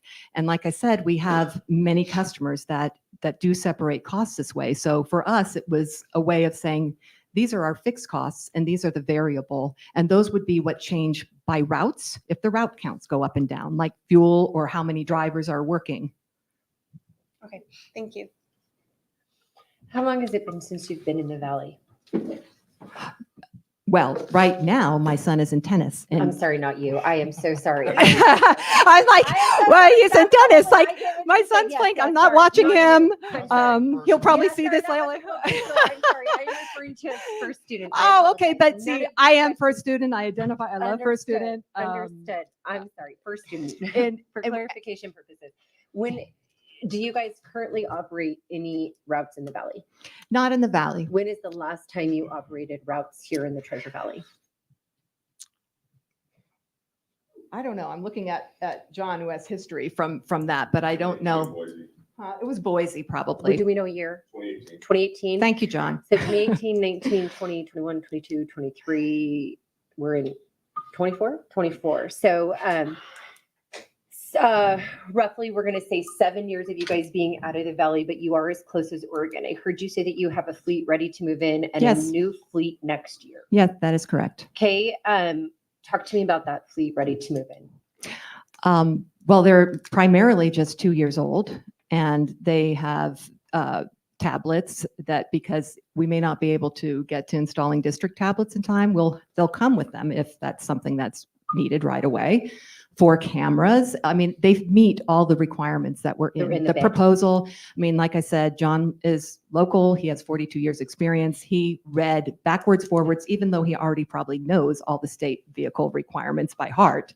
Not to put you on the spot, John. So am I to So they understand will that meet those, John, yeah. who you're referencing here, is who put together the bid for your company? No, he is the region maintenance manager, and right now you're asking about fleet, and Yep, there is no yep, one who got gets it. that better. Just understood. Okay, He will just- manage thank the you. shop. Got it. So he will manage your fleet, about 2 years old, not the person who put together the RFP. Back to our RFP. Clear is kind, and you felt like our RFP was clear. I did. I mean, really, I respond to so many every year. And actually, it looked like some that I have seen recently, and maybe even out of this state. When we had questions, well, I probably shouldn't say that, but we've seen others that weren't as clear. I'll just say that nicely. And when we had questions, we asked them. And typically, I ask a lot of questions. And my team does. So our response is put together not just by me, but by the experts who are actually going to be running the program and understand the work. And you didn't have any difficulty getting responses from our administrative staff? No. They were clear in their communication to you? Yes. Okay. And they posted amendments and responses. May I pick up on that thread of amendments? Please. Yep. Those were all my questions. So one of the observations from the previous presentation was that there were amendments that came in late in the I might understand, maybe I'm misunderstanding. I'm taking a look at the one that says the pricing guide slide from the previous presentation said only 2.5 hours before the bid was due, the district reissued a third version of the corrected bid pricing guide. Did this affect your process in any way? Well, it was, I believe, a corrected pricing guide because it wasn't calculating correctly. There was, I'm trying to remember, but it was just about the bid bond amount. That was the only field that was adjusted, I believe, to allow for, because it said bid bond. And in the RFP, you require a bid bond, which is 5%. You also require a performance bond, which is 100% for all years. But originally, it was not calculating correctly.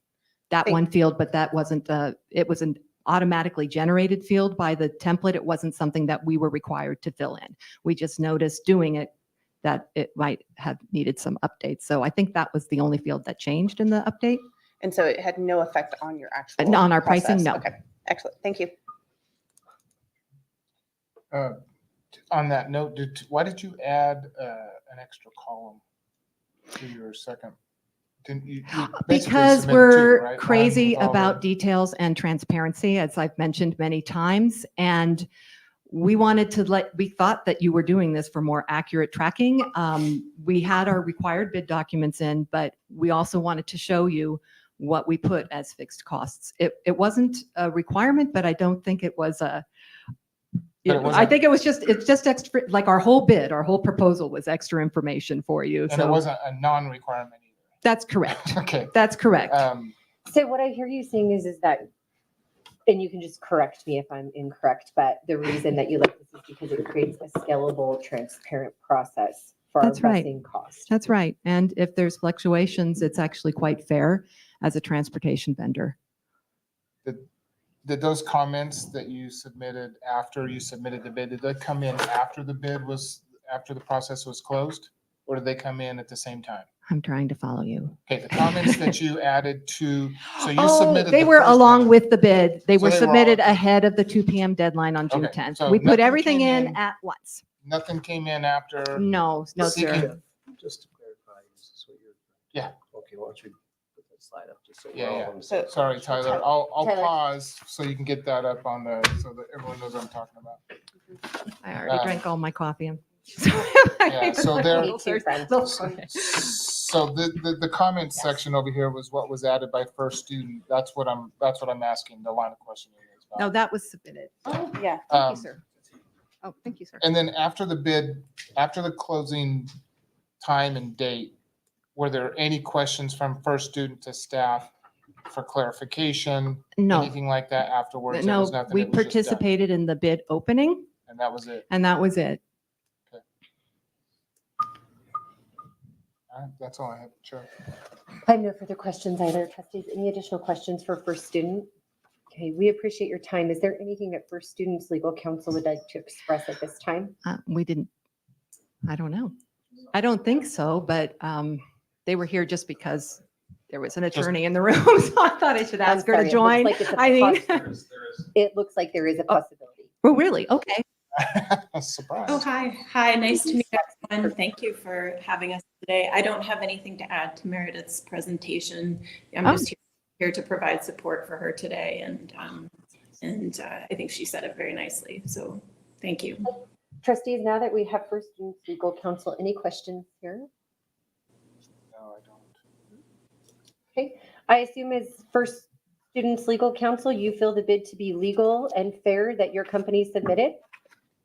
Yeah, I think, you know, we provided, as Meredith indicated, a thorough and responsive bid in response to the ITB, you know, met all of the mandated requirements and submitted on time, asked questions when we had questions, and got adequate responses to be able to move forward with that bid. So there were really no concerns on our part throughout the process.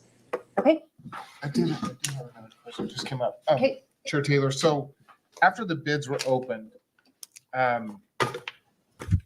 were you aware that Brown Bus had submitted, after the bids were open, were you aware that Brown Bus had submitted clarifying questions or some additional information for staff to consider?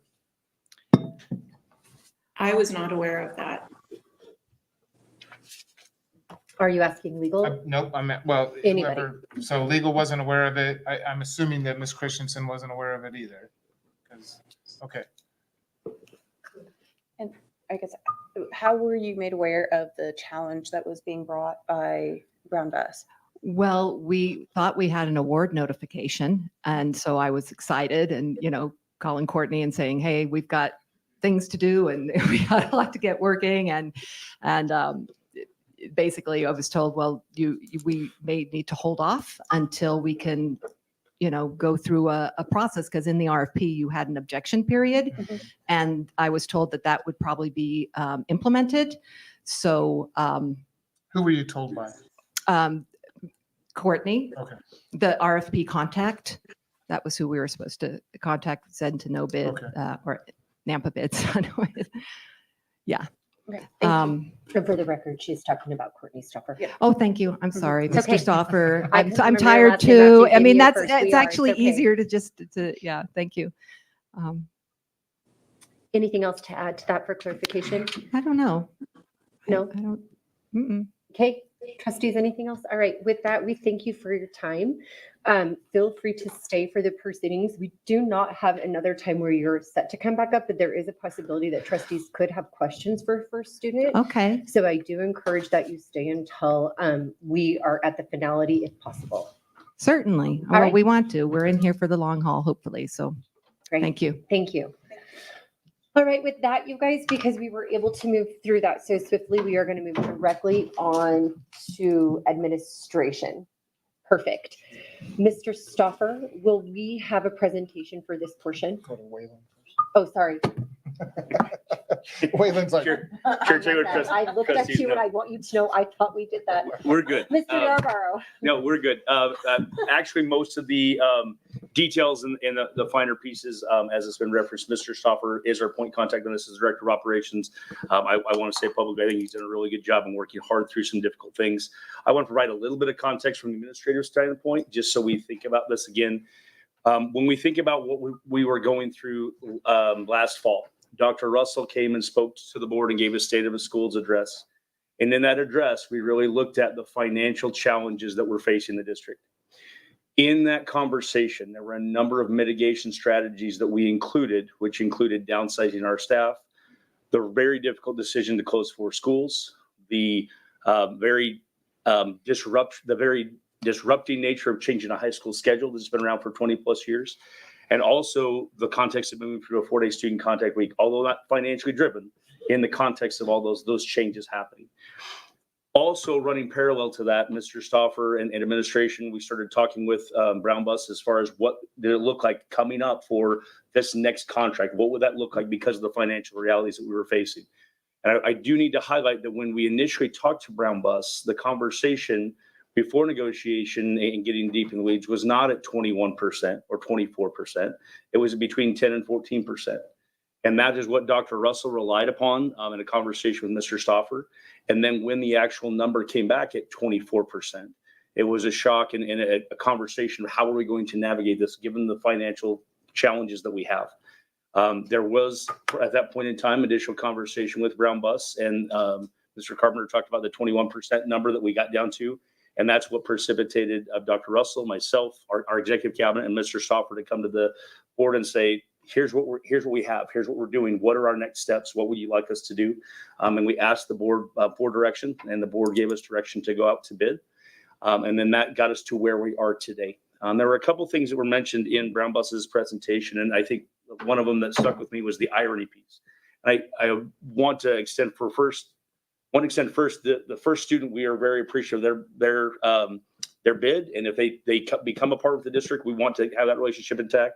We also want Brown Bus to understand we want a relationship with those folks, and we don't look at that lightly. But the irony is we wouldn't be here had we not been told by a company that is part of our community, 24%. We wouldn't be here. And so I need to express that to the board to hear from the administrative perspective. And then I'm going to hand it off to Mr. Stoffer for any questions that he can answer for you on the specifics. My side of the house is more the academics. I deal with that, and I'm obviously consulted, but Mr. Stoffer can get down to the details of any questions that the board might have, and I'll support in that role. Chair to the Board of Trustees and Mr. Yarrow, thank you. Having a little bit of historical context does bring some bearing on where we are today, as Mr. Yarrow talked about. One of our challenges that we have been facing with, in particular, our bus transportation, as we've been working through mitigating factors, is we know that we have had student decline for the last 10 years. That decline has also been impacted, and we've had a decline in our student participation in transportation as well. So that's one of the variables that are taken in consideration when we're looking at our reimbursement funds, which we have talked several times about. The second component is that we haven't really reduced in our routes and how the routes are handling kids. So our student participation in routes the ratio is really low. So we have a low student ratio per the amount of buses. We have a lot of buses and not a lot of kids. And that's some of the things that we've talked about, which kind of precipitated all of these conversations of looking at how do we get back within inside of our budget and how do we maximize some of the opportunities that the state reimbursement options give us. Mr. Carpenter talked a little bit about that hybrid world, and that is what this RFP was exploring purposely. Per the board direction was to help us get a contract that, one, would be fiscally responsible, and two, give us the ability to have more control over our routes and more control over our parent communication. With those, we also recognized in this bid that from all of the subcontractors that we talked about and local school districts that we visited with on how they handled their RFPs, a key component was the discipline, which the district did take that in this RFP back upon the school district's responsibilities. So we, through this process, as I mentioned, we've been communicating very frequently with other districts and how they have gone about this process. The current RFP that we have and have placed out was utilized even here in our local valley with some amendments that were more personalized for the Nampa School District. So again, this RFP and this process is not something that was generated quickly as potentially was alluded to in the previous conversations. I want to make sure that has been rectified. This is not something that was done and written by us in 3 weeks. We did take, modify, use, and counseled with other districts that have been through the same process. We found the things that were the best for the Nampa School District, in our opinion, and conversation with the school board. That moved us through the process, and the process has been articulated. As we received all the bids were brought in. We did the opening that was prescribed as far as our ITB that was placed out. We did recognize in the bid that there was some inconsistencies or some components that would be difficult for the board and for administration to determine the final pricing in one of the bids.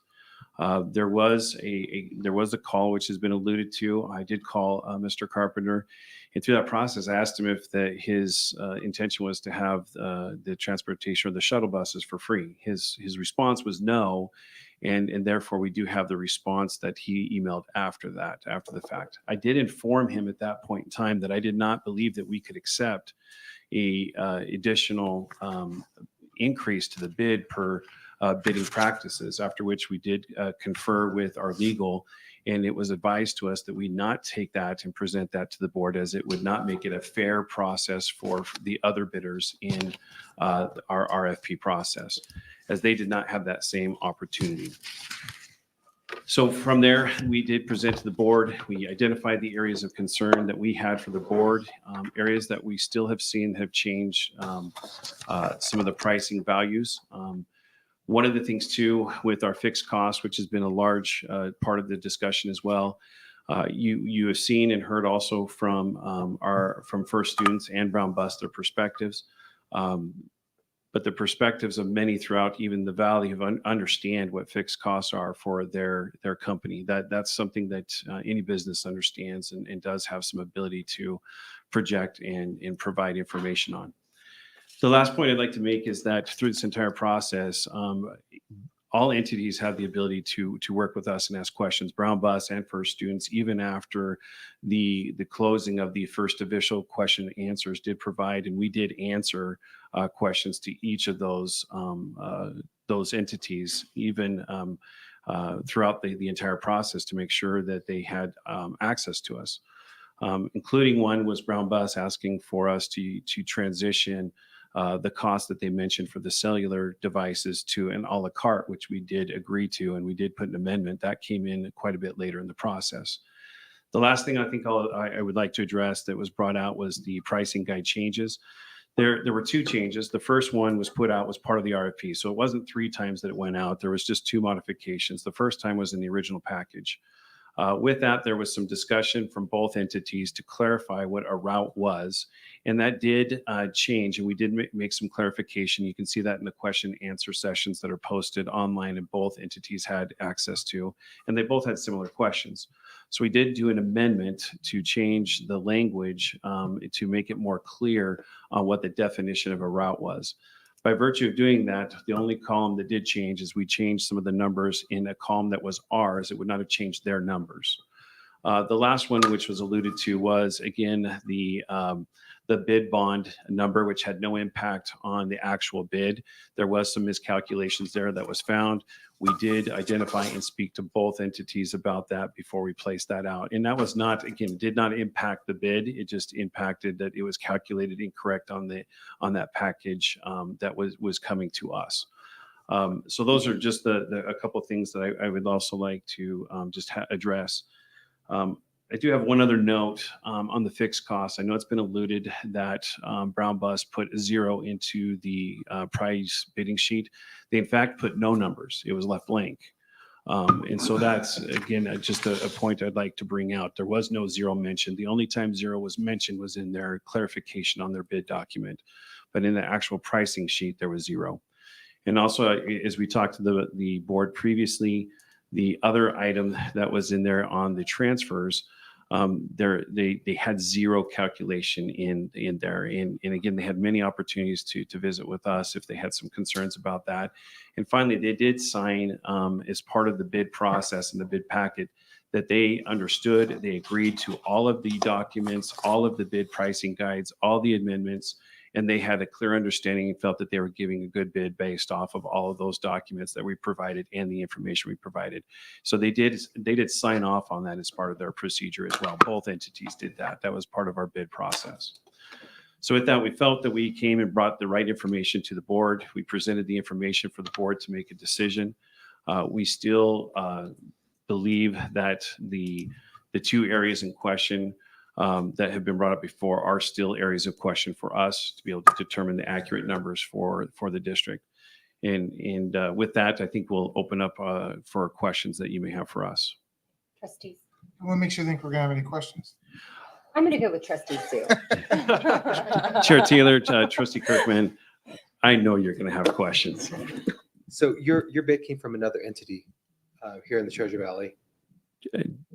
That was Chair Taylor, Trustee Sue, the base of it came from some collaboration, yes. Did anyone else have problems with some of the cells or anything? Any of the other bidders? Did you hear any feedback about that, or that you had to modify?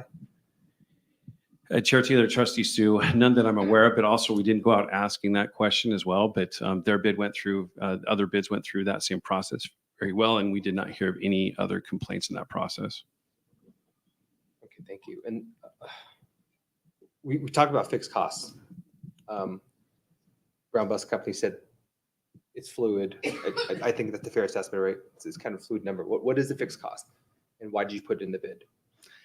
So I'm going to have Mr. Dewey answer this question as well. There's lots of reasons, but the financial component is really what's important for us as well, and understanding the components that come to play.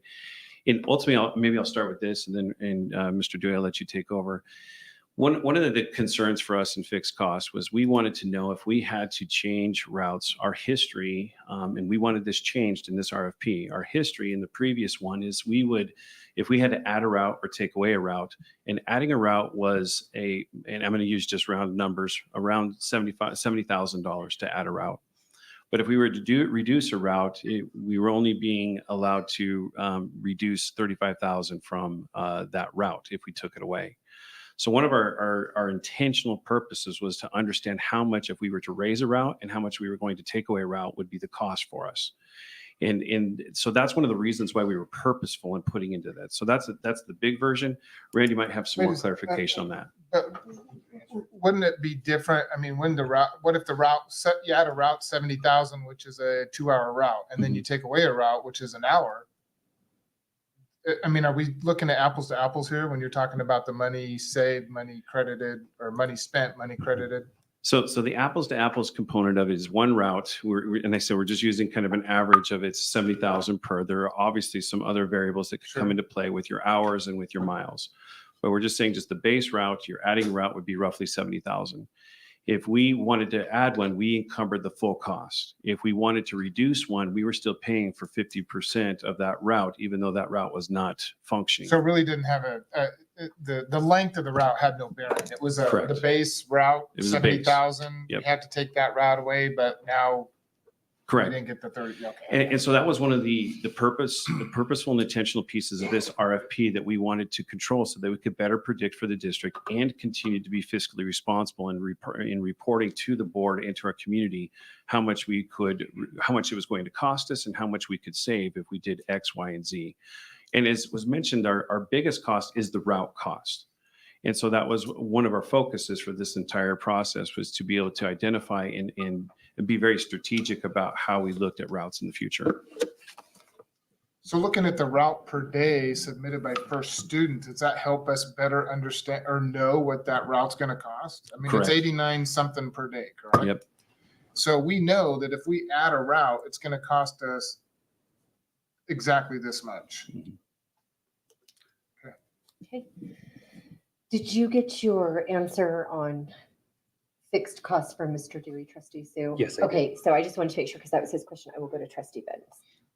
And just because communication has been brought up several times, and the questioning period, and how, when to submit questions, all that stuff, could you tell us a little bit more about that process? So when did the questioning period end? Could people still ask for clarification versus a forum type thing?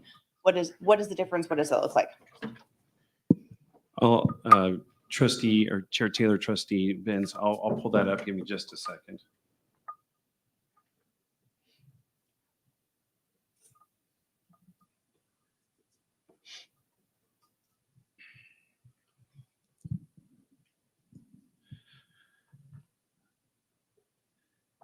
All right, Trustee Benz, what we had in the original ITB, when we posted it, we had a deadline to receive questions from May 21st. And there was both sets from both of the current bidders that did submit several questions, and more than 20 questions each that we did respond to and bring amendments came because of that request. After that, we did even see there was clarification that was sought by both entities, and we were open and available to answer those questions for both entities on clarifications. Could you, for my sake, sorry, no pun intended, but could you clarify the difference between those two different functions? So the official questioning period where amendments may result versus the clarification period. Correct. The best way I can describe it is a formality in the process to have a question date identified and put in the ITB, which we did. But we also recognized that there was some clarifying questions, and some that some of the questions that came that we answered had follow-up questions, and we were anticipating that they would have follow-up questions because we were not sure of what they were asking. We even asked some questions back into the questions that they asked for clarification so that we knew how to answer them appropriately. So there was clarification that came continuously after that from both entities. Okay, thank you. And so there was no cutoff time for those types of clarifying questions? No. Okay, thank you. Trustees, any other questions for our administrative team? Yeah, could you please explain or clarify, we talked about this quite a bit, previous conversation, the and or. Was it is specific in the solicitation that they provide a rate per day or rate per mile? So the biggest thing when we created the spreadsheets for this was we purposely made the spreadsheet so it calculates the value over on the right-hand side, and everybody had to use the same thing. The issue I had with that going to zero is that there was no attempt whatsoever to make that number work. And in the situation and what worries me most about this was it made the bid look like it was $6.4 million when in reality it was about $6.9 million. It was considerable difference in price when you look at adding that in. And that's the part that wasn't apples to apples when we did that. So we made the spreadsheet on for a reason to calculate accordingly. Okay. And then the excess miles, can you speak to that? I mean, there's a column with excess and yeah, what does that mean? It actually happens all the time. And we actually adjusted our bid this year to be a little bit more favorable. When you look at our current billing right now, our current bid that we're currently under right now was a 4-hour, 80-mile radius. And anything above that had a specific cost above that for a per mile charge and a per minute charge, actually per hour charge, I think.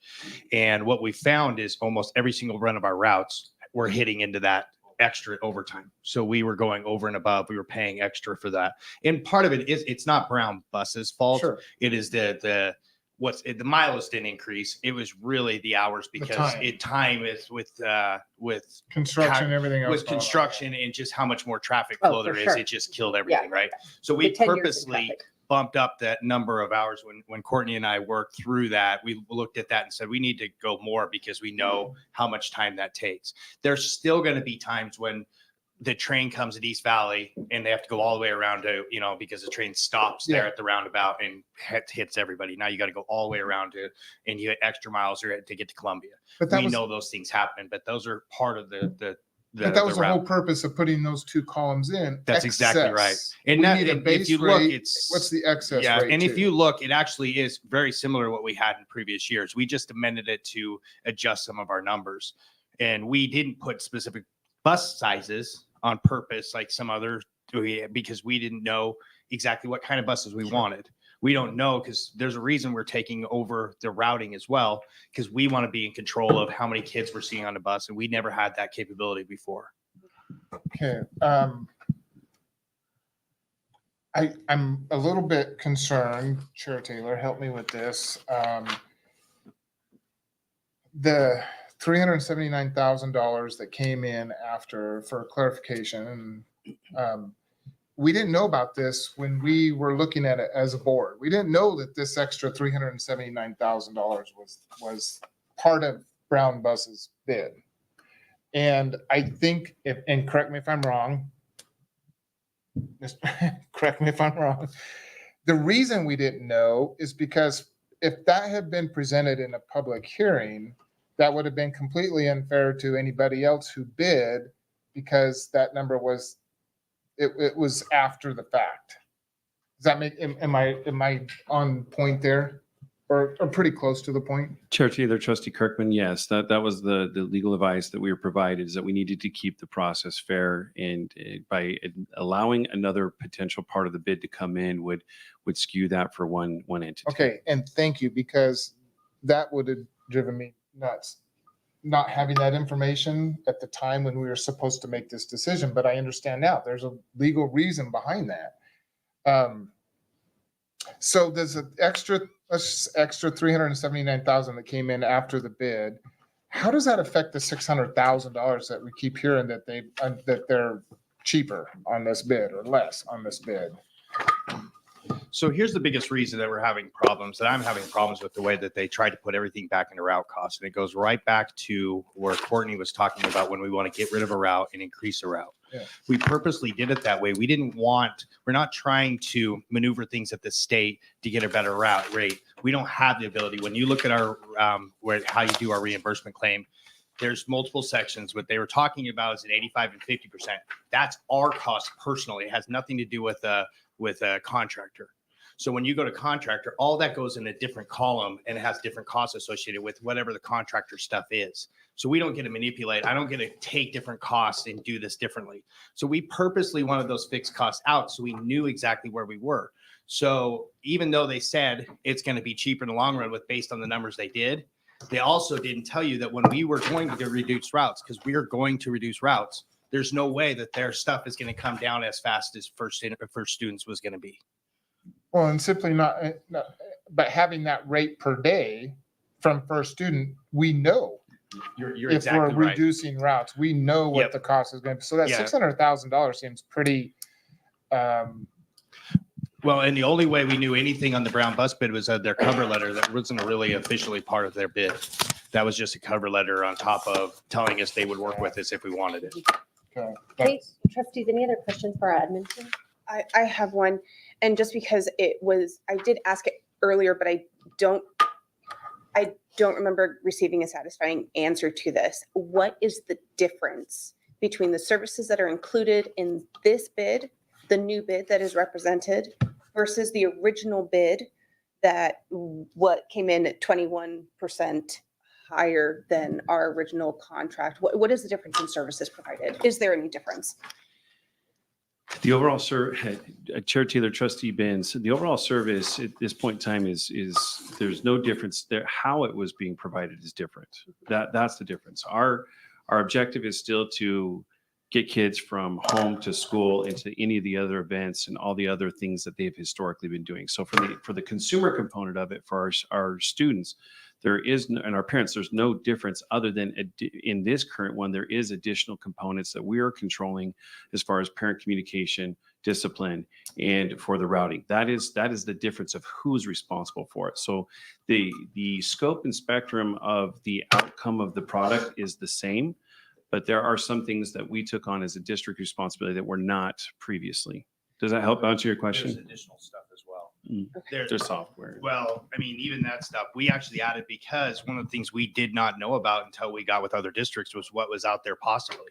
So a lot of the things we asked for, like the extra cameras and that was a big thing for us, because if we're taking on the responsibility of discipline, we can't wait 2 days for the current system, but they had to go and take out the hard drive of their bus with their own antiquated system, get it to us, and try to decipher where we had issues with that student. Now, with the new systems that we required in the bid, that has the ability to go into those areas quicker, faster, so we can get our principals the information that we need. That also helps. And then all the other technology that we've asked for and different things we did, those were super important to us. We didn't even know some of those were available. Even 5 years ago, I was trying to include some of those in our bid, one of which was seatbelts, and Brown Bus successfully asked you guys to get rid of it because it costs too much, apparently. So we tried to do certain things even back then, and we did not have that luxury. So we made sure that we had the things in there that we thought were good, that the industry is going for right now. Okay, Trustee Benz. And so I just want to make sure that I am completely understanding. I'm not missing anything. So the original contract negotiations that came back at the 21% increased rate provided less technology support, which I'm assuming would be an additional cost to procure and implement. It provided less technology support, less route flexibility, but came in at a higher rate than the new bid that is that without the clarifying numbers appears to be lower than the other bid. I'm trying to understand that gap in pricing and increase in services. Can you help me understand? Does that make sense? Am I articulating it well? Okay. Trustee Benz, it does make sense. And I think the easiest way to answer this is competition. Okay, That's what the bidding process did for us in this case. thank you. One of the other things we added to this as well is we're also taking on the fuel. One of the most difficult things I've ever had for the 10 years that I've been here trying to follow this contract is the fuel's been like on a multiplier that has, if fuel prices go up a certain amount, then our bill goes up a little bit. Trying to track that is the most impossible thing in the world. So one of the things we've done with this one is we're taking on the fuel as well, which we know the pricing and we've got state pricing on that. So we don't have to worry about that, but it's going to help us know the exact cost of fuel. So we don't have that mixed in with our variable costs because we know where that's going to be. And it is what we're having. We have the up-to-date price. Whatever we put in the tank is what we paid for. We don't have to worry about it going up or down and it reaching levels before it goes down or goes up. And so is that an additional cost? So is the district buying fuel and providing that, or was that part of one of the fixed? We the are going to cells take that on calculate- as much as the two things we're taking on is the routing side Uh-huh. and the discipline. And then we're also taking on the fuel. And so the fuel, even with the fuel and everything, we're still underneath, and the additional staff we're still about $300,000 less than the budget that we had in the system, which was only an 8% increase in Bound Bus's current cost. Okay, and then I'm sorry to sound like a broken record, but could we have that slide up again that has the only BBC followed specs, that has the side-by-side comparison with the spreadsheet? Tyler. Yeah. So just because, sorry if I'm a little slow on the uptake today, but I just want to make sure that I am completely understanding it. This spreadsheet that we are looking at that contains the bids, the numbers from both bidders, the route costs that are on here calculate in the approximate hours and mileage that the district feels is appropriate per route, but does not include pricing for fuel because the fuel will already be provided, correct? Okay. And because was that communicated to the bidders that the fuel does not need to be included and the mileage and hours were already included in this, and yet we still did not have a number for the rate per route per shuttles? Was that route length communicated to each bidder for the shuttles so they had a clear idea? I'm just trying to understand, again, this number that came in the email with the 10 hours, the 10 miles in 1 hour. Does that align with the 48 hours that you had, the route length that you had provided? Trustee Taylor, Trustee Benz, just for clarification, the 48 was the number of transfer buses that we were asking for them to bid on. That wasn't the number of hours, or it wasn't the number of driver. I should say, it was the number of actual transfers that we asked them to bid on. Okay.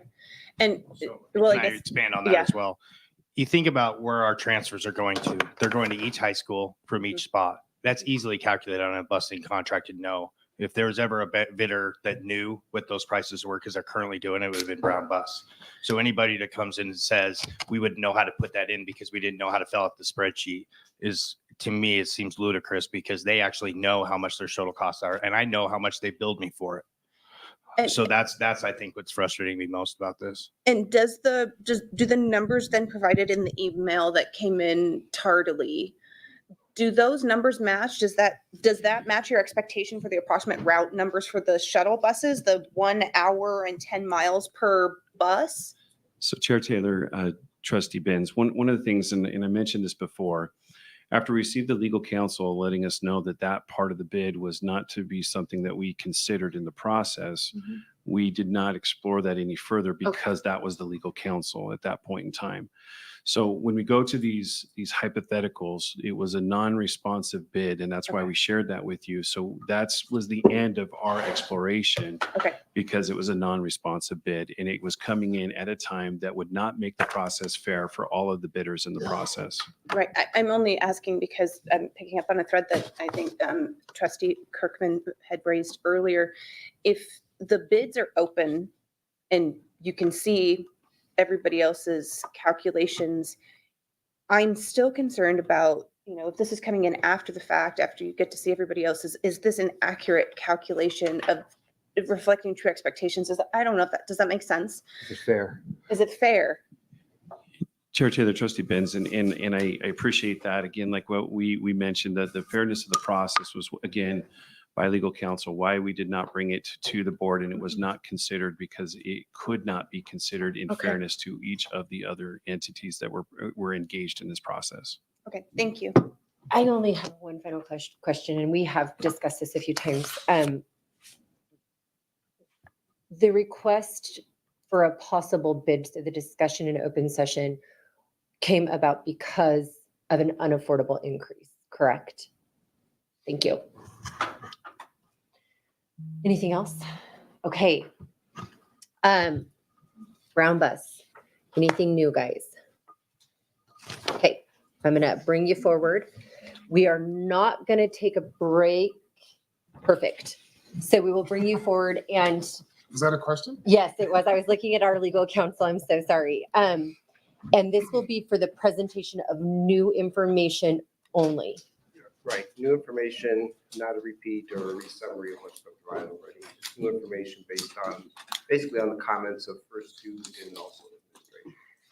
And then to remind everybody, if new information is given, we will go back to only our administrative team. We will not bring first student back up. You will be able to respond to that new information, and then we will be dismissed into executive session. Once moved in, we will motion in. Okay. All right, thank you. There were only two items that came up as new information that we wanted to expand upon. So what just came up now, and I think earlier too, the question was, okay, how could we come to you at 21% was our last increase offer? I know that rubs people clearly the wrong way, and it should. And yet, so how do you explain that amount and then our bid for the $6.7 million? So the administration did supply some of the reasons why, okay, in this cost of the 21%, we had included fuel, we had included the 3 additional transportation employees, the routing software, reduced spare buses. So this RFP is more efficient in that we can reduce the spares versus the old RFP. So that also is a savings. So it wasn't exactly apples to apples, but it was clearly in the district's favor anyway. And finally, we took a good hard look at ourselves and our cost, and we want to do everything we could to keep this business. And so we know it's going to be hard for us going forward, but we're confident we can do it. We wanted to be the low bid. We wanted to make this decision easy for you to keep us in. Clearly that has not happened to this point. But another item too that came up on the fixed cost, which is again, new information, was not covered at all in the RFP, is the fact that as I understand, or what I heard tonight, that the fixed cost portion was not necessarily meant for budgeting purposes with the state, for funding, et cetera. It was really to identify, okay, Brown Bus or whoever, how much savings do we get as we reduce routes? We're probably not going to add routes, right? We're talking about reducing routes. So that's the question. So if you have $0 in fixed costs, that necessarily makes our bid even more competitive.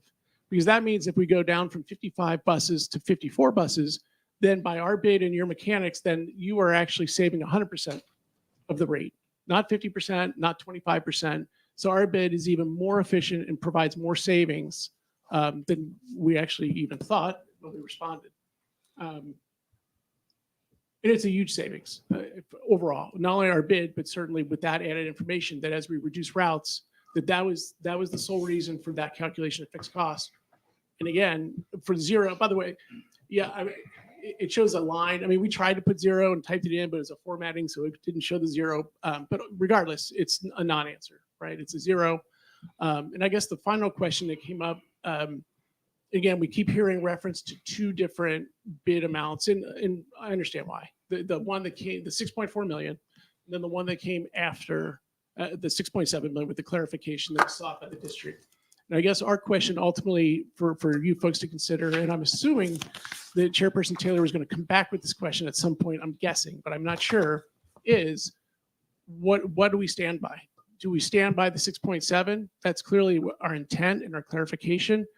But do we stand by the 6.4 million? Because technically, through an error on, one blank and an error, quite frankly, we feel in the computation on the pricing guide, it still shows 0, and will we stand by that? The legal counsel would like to speak. Okay. You're good when you're ready. Thank you. Could you pull up on the screen the comparison of the two bids, please? The one that was just up.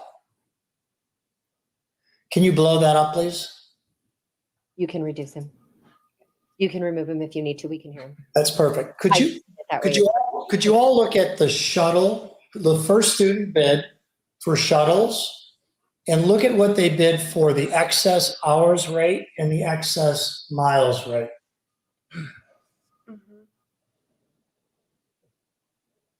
5.3.1 and 4 both required an hourly rate to calculate how much the shuttles were. The bid form was confusing, if nothing else, an either or, if nothing else, but the district's own form failed to take into account that they didn't get a bid from those folks, and they didn't put it in the formula that extrapolated out to the right-hand side. Next. The legal advice that I'm told that you received, unfortunately, was faulty.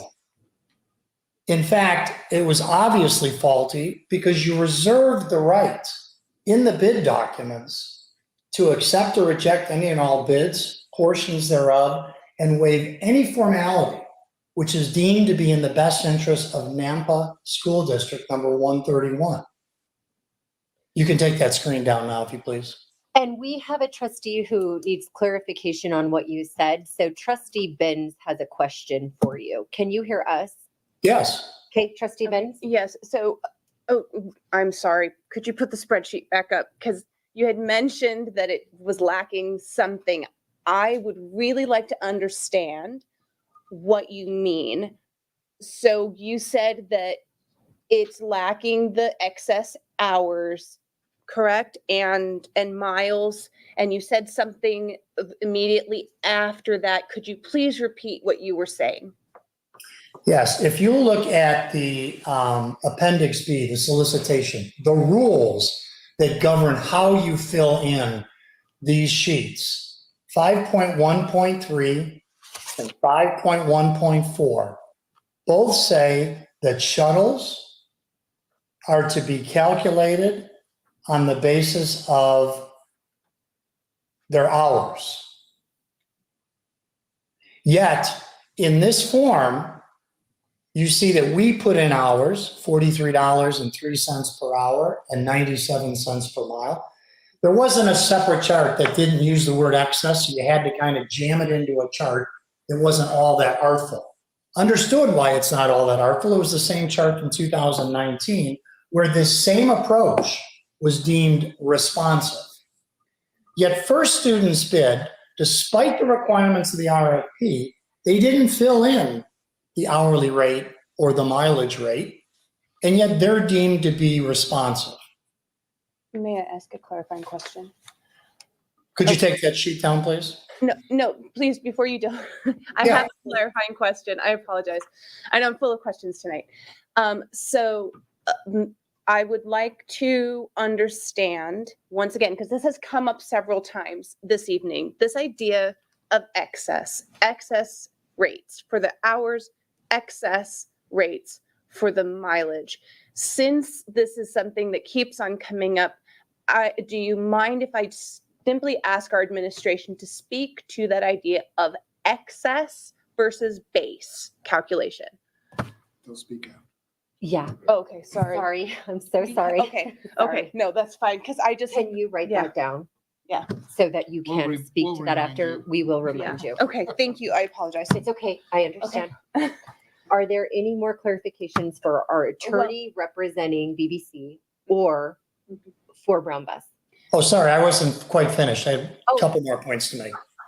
Okay, sorry. Yeah, so the legal advice that they could not put forth this information to the board is just absolutely flat out wrong. And you know it because your own documents and Iowa state law allow the board to waive information, and it allows the board and the administration to get clarifying information. We didn't come in after the bids were open and said, aha, We saw their bid. Now let me give you some more prices. We received a call from the administration after the bids were open saying, hey, we need some clarification. What did you mean by your hourly and mileage rates? And I think you've made that point very clear. I don't think that this is a new point. I think that we are understood that your argument is that was submitted. We should have seen it. You think our legal argument is incorrect, right? Well, I didn't have the opportunity to say that the legal advice you got was wrong. Oh. But your own contracts and Iowa law make it clear to you that you didn't have to even ask a lawyer that question. In addition, they said that we bid blank on fixed costs. There was no opportunity. The cell didn't allow you to put in a zero. Okay.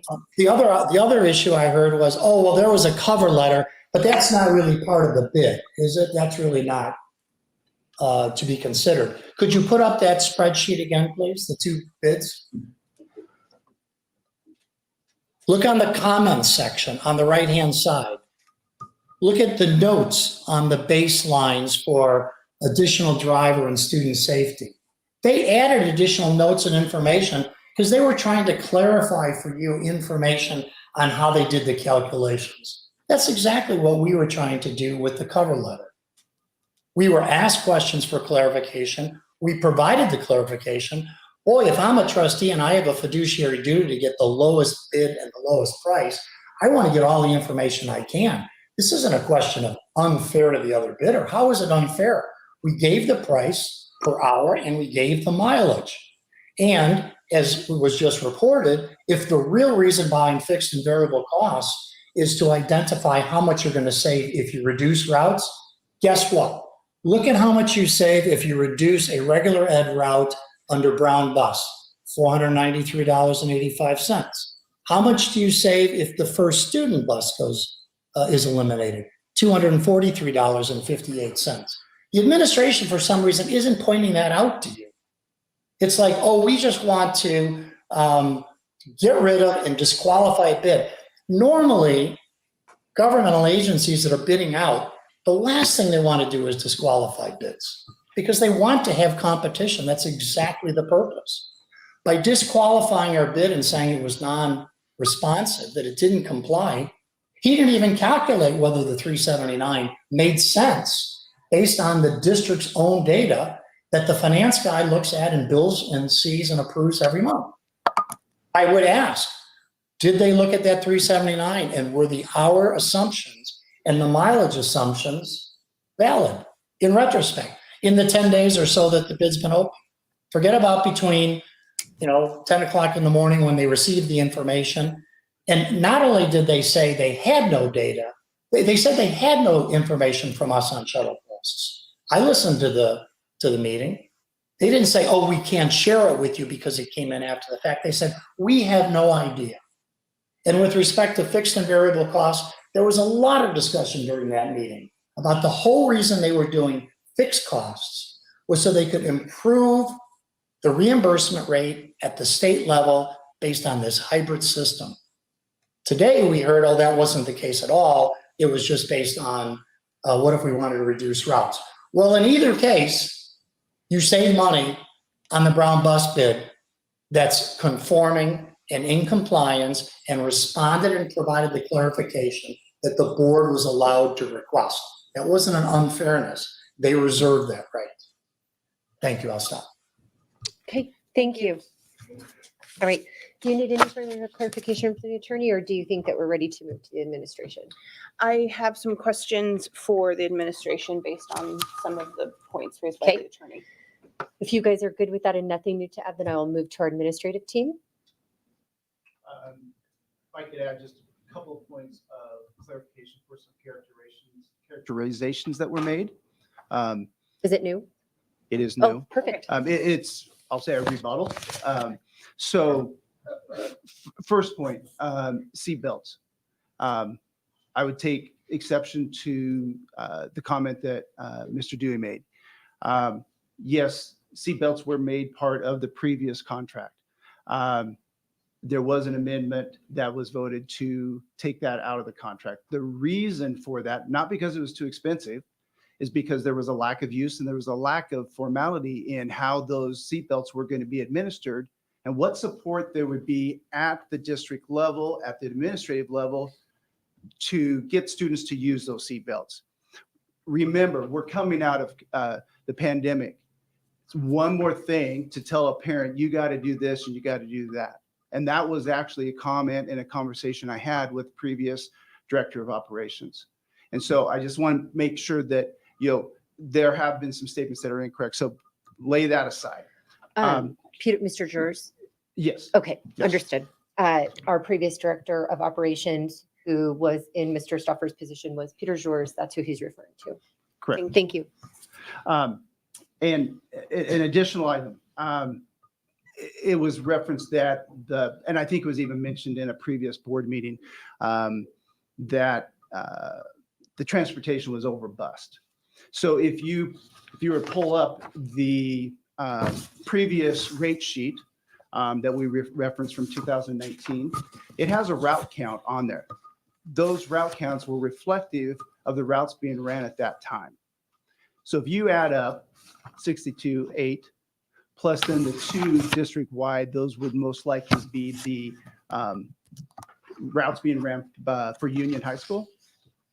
So we're sitting at 72 routes. Now, if you pull up the route count that is now on the corrected and updated bid price sheet, and I will make a point to note, the number of routes that were originally provided in the RFP, and I think this goes to speak for the hurriedness of the RFP, there really wasn't even a clear understanding of what a route was. So if you look at the RFP, and I would encourage you to do that as you go into executive session possibly, or now, look at the route count that was provided in the RFP. I believe it was 80, 90, 95, and I believe it, if you look through the original document, it was probably listed 3 different numbers, 3 different counts. There wasn't even consistency in the route count. We provided to the district, to administration, here's what the actual route count is. This would be a better way to present this. So you, as administration and as a board, can have a better comparison when you get to the point of reviewing the RFP and the bid submissions that were made. So if you pull up, so remember the number of 72, and if you pull up the document there, so let's add 50 plus 3, so we're at 53, and we get the 2 Union High Schools, now we're at 55. I believe, and I want to challenge you to say there weren't exceptions being made, there weren't reductions being made in route counts over the last 5 years. If we're going from 72 to 55, there was an effort, and I believe was an indication that Brown Bus was more than willing to work with the district to reduce routes, cut costs, and be the best provider for the district. And so I think those are key points that I think you need to keep in mind. Again, back to that partner. We're willing to do those things to work with the district to meet the needs of the district and whatever things are encompassed in that. Okay. All right. With that, trustees, I am going to move on to our administrative staff. Is there anything here left for Brown Bus before we do so? And I will go back to Mr. Yarborough. Chair Taylor, trustees. It looks like Trustee Benz. Are we good with No, moving? I'm trying to, I was trying to follow all the stuff that was just said. You just mentioned 55 bus routes. I see 50 regular elementary, secondary, and then another 3. And then what is included in the 55 number that you're? 50 regular routes. Mhm. So that would be AM and PM and include elementary and secondary. Mhm. The 3 routes would include routes that were secondary only. Okay. So based on, typically You- those are routes okay. that are run in south of town, just don't have time to hit Okay. all the schools. And so those end up being technically a half route. And then the other 2 are the 2 district-wide routes being ran for Union High School. That's the 55. And that's a close comparison. I mean, those categories are very similar to what you see in the 2019 rate sheet that I referenced. Thank you. I appreciate that clarification. Okay. Mr. Yarborough, we are back to our administrative staff, and this will be the last round of Q&A. Oh, perfect. Chair Taylor, trustees, I don't have anything to add for clarification. I'll let Mr. Stoff or Mr. Dewey handle if there's anything particular, again, as this is a rebuttal to anything that was said. Trustees, we will let our administrative team answer, and then we will come back for clarifying questions. Excellent. Thank you. And if there is nothing to add, and I you do just have want to a open few. for question. Okay. I do have a few things to add. Is it I about would welcome you seatbelts? guys No, I'm to, just- I sorry. would welcome you guys to look at the cover letter from Brown Bus on how much they were willing to give us if we were to close routes. It does say 50% on that. So they're asking this thing that we're getting for $400 per route. On the cover letter, they said, oh, we'd be glad to give you 50% value back. So it's not a 1-for-1. Yep. So that is on the cover letter. So granted, not part of that document, but it is part of the packet that they submitted. So that is. The other part I would say that we're overbust. Last year, now granted, our claim this year is based on last year's cost, right? And this year we've lost even more riders and our costs went up. Okay, so I'd anticipated even more. We were capped $444,000 this year. Our cost in relation to cost per mile against the state average was 133%. Our cost on that as a percent of cost per rider on the state average was 114% compared to the state. If I don't know what else is overbust, I'm not sure how to do it. So those are the two things I'm looking at, and we got capped $444,000 as a result of that. Okay. Thank you. Thank you, Mr. Dewey. That was some new information from our administrative team. Do we have additional questions? And preemptively, Tyler, can I have you pull up that slide? Thank you. So, Do you have a copy of the cover sheet? Clerk Lamont, do you have a copy of the cover sheet? You have it. Is it in the link? I think it was in the last time. Could you print that? Yeah, it was in the last meeting board I law. know, but I Understood. didn't bring it with me. But- I apologize. If you could do me a favor and just share that before we move out of this, that would be great. I'll get it. Thank you, Okay. Mrs. Lamont. Thank you. Okay, so definitions are important so that people all are working off of the same understanding. So with that slide up that we just lost, sorry, could you please provide the same definitions to us as a board that were provided to the bidders for the following items?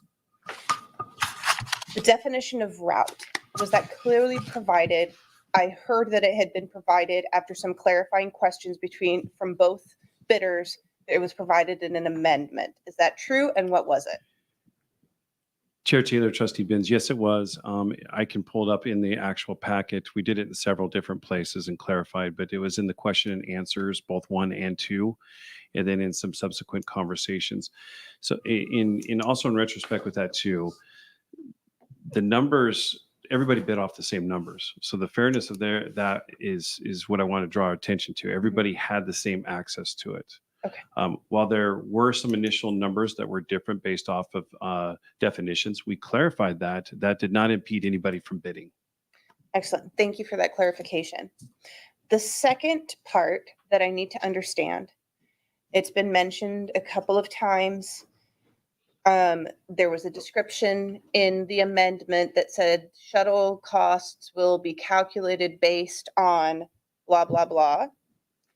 There is a field here that asks for a rate per route for those shuttle services.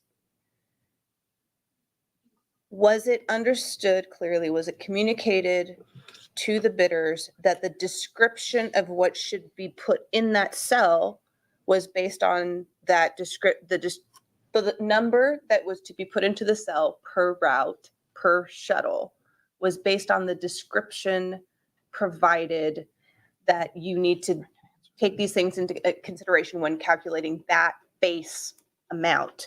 Or was there some kind of miscommunication there? Does that make sense? So I'll I don't answer- know. I'll answer that. Okay.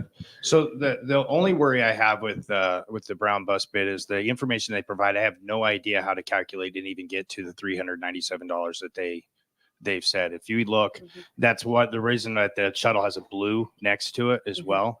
Mhm. Because in order to be able to do that, we would have had to have known how many miles they were calculating in there and how many hours they were calculating in there. So they didn't give us enough information even in the blue to do that calculation.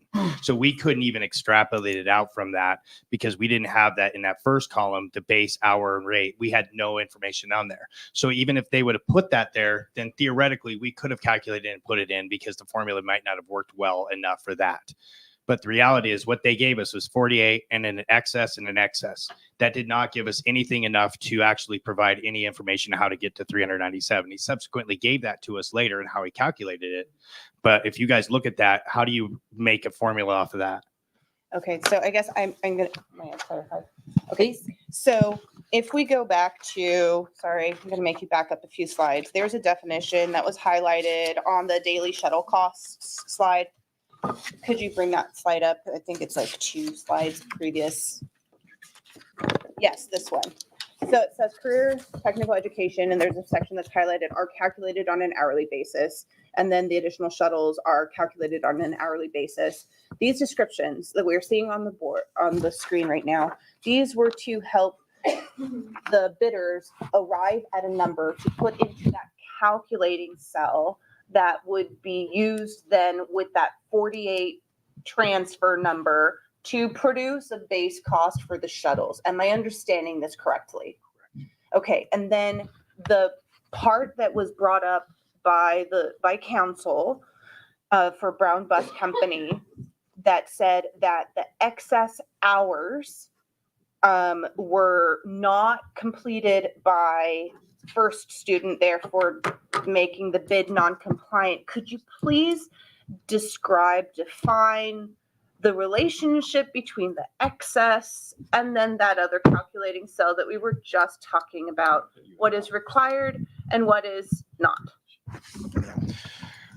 So the reality of the situation when there is nothing in the excess in that period of time, what I would see is on my side of it, for the finance side, is that you cannot bill me for excess hours if you choose not to put anything in there. So that doesn't change anything in the total cost of the route. So that's an excess cost. So in theory, that would be zero. That doesn't make it non-responsive. I can still calculate the cost of that route, and it did calculate just fine on the spreadsheet. Those two have nothing, no bearing on the other. There's a reason why it went in the original spreadsheet from Brown Bus didn't calculate, because those two have nothing more than just, it's a dollar amount put in there. It doesn't mean anything into the calculation. It's an excess. So the other ones, so what first student said is this is what your cost is going to be, regardless of excess in either way, because this is what your cost is going to be. So we didn't necessarily need it. Yes, that's in there, but we're telling them you need to calculate it based on this, but give us a route cost so we know exactly what it is. And then going back to those descriptions, 5.1.3 and the 5.1.4, that is what was to be used to calculate a number to put into the per route cost. That was the assumption on the formula, that they would know how to put that in, knowing how much time they would need, and they create a route cost, which then calculated fully in there. If they would have put the other one in, if they would have put that first box in, like I said, there's a reason we left that blue.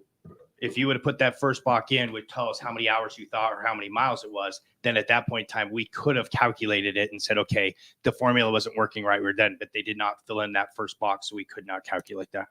Okay, thank you for that clarification. Okay, trustees, any additional questions or points of clarification for our administrative team? Okay, trustee Sue is still with us via phone. At this point in time, I will entertain a motion to move us into. I just want to make sure the one question didn't get clearly answered about Brown Bus's bid change when the amount of clarification came in on June 11th. And then it said. We were going to remind you. Thank you for reminding us. Yeah. So as can legal provide clarification on what happens? Does the bid amount change? Does it reopen the process? What would the next steps be? Just the clarifications on which bids were presented and which bids to work from was the conversation you guys had. Okay, do we need clarification on that from legal trustees or from our administrative team? First part would be for Okay. Give us the first point of clarification. Yeah, that was a lot. Sorry. It looked like they were just, I guess the one that would be is, would it be administration or would it be legal that's answering this? Because Brown Bus has changed the amount when seeking clarification on June 11th at 1:52 PM. Legal can, and it was, you guys were gonna ask legal, can you provide clarification on what next steps happen? Does the bid amount change? Do you reopen the process, or what is the next step with the bid? I don't think admin would answer that, I think it would be you. Well, the last part of it is for the board to decide as to what they want to do based on a motion. We want to put up our favorite slide real quick. Explain one minor point. There's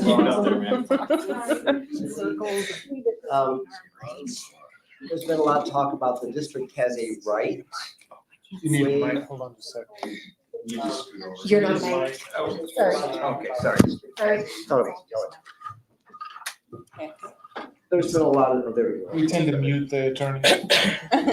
Good reason. In the bid documents, there's been a lot said about the district has the right to waive any minor irregularities as well as minor deviations based on what's in the best interest of the district. They're not required to do that. That's within the discretion of the board. And just to illustrate the difference between a minor informality or a minor deviation versus one that's significant is the zero. We have the zero there, and adding a daily route rate to change that zero to a number is not a minor irregularity. That is a major change in the bid that's been provided after the fact, after first student's bid has been reviewed, that could be manipulated based upon the numbers you want to place in there. So it would be unfair to allow that change. The minor irregularities are right there. The excess rates per hour and the excess miles rate, because the important number, the rate per day, has been provided and the total cost has been provided. And these minor irregularities can be calculated. So that's the difference between a minor irregularity and the district's right to waive that when understanding a bid that has total numbers, total amounts, versus a significant new piece of information, i.e. a brand new number that was specifically requested that was previously a zero and is now $370,000. $79,000, which is based upon the calculation of 1 hour and 10 miles. Well, what if it's 2 hours and 20 miles? All of a sudden that number is now $760,000. And that's where the unfairness and manipulation comes in. It's based upon the opportunity to plug in new numbers and say, oh yeah, it's 379. It's not 800. It's not 1 million. And that's the unfairness. And that's why that couldn't be considered. Okay. Trustees, does that fulfill the question that we had for legal in regards to this particular spreadsheet on the minor or major? So I guess it goes. Sorry. I guess it goes back to the point that was raised by the other legal counsel, where they said that this additional information was admissible because it was a correction, which you've already identified as not a minor correction. And so I just would really like to make sure that it's absolutely clear this additional information that was provided is inadmissible because it's not a minor correction and it was not provided as part of the original bid, correct? It was a material Okay. element of the bid. So It was required to be responded to. Okay. sorry, Chair Taylor, I think on that note, it was also brought up that because the staff reached out for clarification on that zero, then maybe the question is because of that, because staff reached out on that zero for clarification, does that make it admissible? It does not. Okay. It doesn't change the fairness aspect. All right. Okay, thank you. Thank you for that clarification. Clerk Lamont?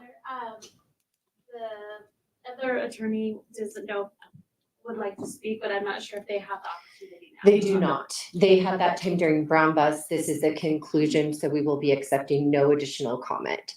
What we will do at this point is ask you to disperse that last document that you had copied for us, that cover letter.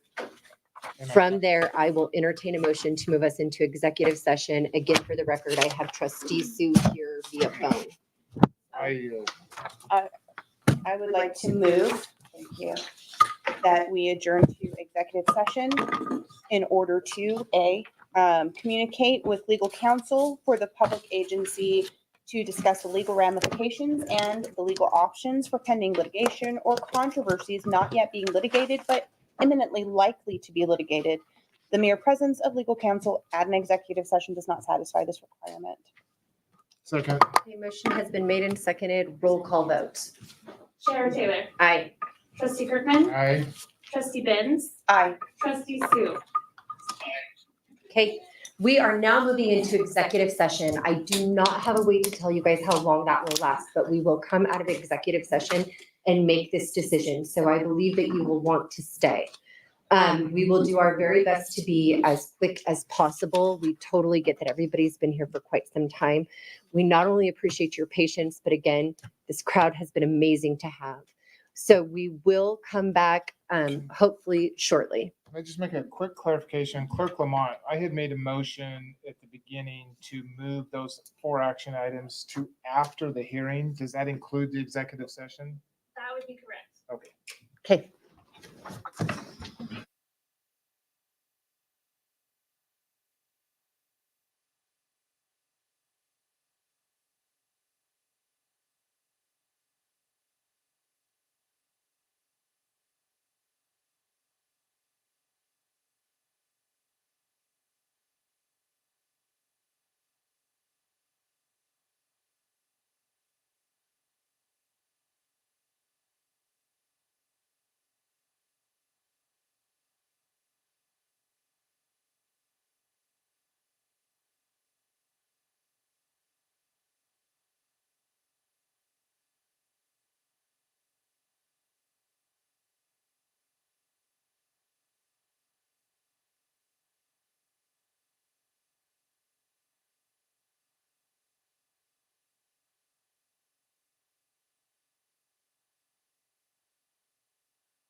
All right, we are returning from executive session. I still have trustee Sue with us. He is still on speaker. We will be making our motion. Once that motion is seconded, dialogue will begin for open deliberation.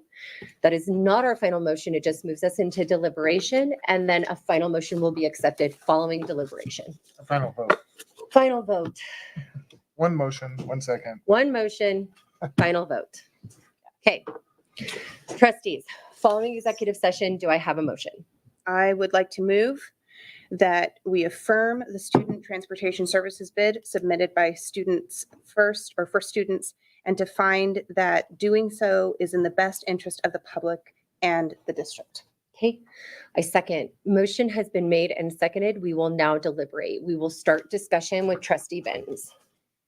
So this is a challenging decision, mostly because there is a deep relationship in the community with, Brown Bus Company and the Nampa School District. However, our hands are kind of tied by the legal specifications of the bidding process. The information that was initially provided as part of the bid was incomplete. It didn't meet the minimum requirements to be a responsive bid, as we explored in depth today. And the information that would have completed the bid was provided after the bidding process was closed, which is unfair in terms of competition to the other bidders, since the information has been opened and it does not conform to the legal process of public bids, unfortunately. So that's how I arrived at my conclusion. Yeah, I was able to arrive to my conclusion the same way with the legality of the process. We believe that the change of the cost is a major change. And because there is nothing there that would have allowed us to calculate that cost in the original bid, we do not believe that it was a responsive bid.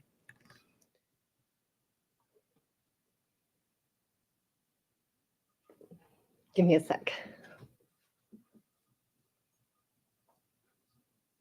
In no way, shape, or form is this a reflection of how we feel about our drivers, what we know that they mean to our students, or their service to our community, nor was this a position that this board wanted to see themselves in after such a tumultuous year.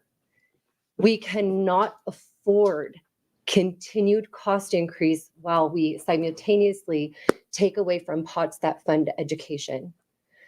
I would encourage and hope that our drivers want to stay with our students. I truly believe that our hands were tied by legality. I do not believe, again, that this was a reflection of our drivers or the way that they service our students.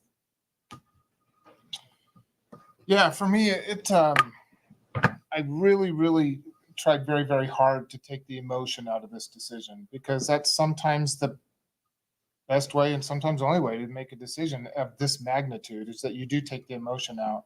And I've got quite a few emails from folks about just that, and I appreciate them. And to echo what Chair Taylor said, my decision in this has no bearing whatsoever on the Brown Bus Company, the staff, the drivers, any of that has no bearing whatsoever. It literally, for me, and it has been from when I first heard this bid at our last board meeting, and I asked those questions, those questions are still there. Having that extra money, $379,000, come to us after the fact is a legal issue that I just can't ignore. You can't ignore it. It comes down to fairness. It comes down to the legal process. I am familiar. I have experience working with RFPs and contracts. And if it's a non-responsive bid, it's a non-responsive bid. Even if it's the lowest bid, it is the most responsive bid. And that's what we have to look at. So the fact that, and I'm not saying that the Brown Bus Company used this information to come back with the numbers that they did. I'm literally looking at the legalities and the fairness of seeing the bids open and then come back with the rate. I don't care where you got that rate, if it was already there, if it was drummed up or came out of the blue, it doesn't matter. The whole point is the bids were open, and then we had these numbers that we just saw basically today in public hearing, the 379,000. That is unacceptable. I mean, just in the whole solicitation RFP bid process in the state of Idaho. The discretion is up to the board. Contrary to what the attorney for Brown may have mentioned, if I'm remembering right, but contrary to that, the discretion is up to the board to determine whether it's a minor or major. And 379,000 after the bids are open is absolutely major.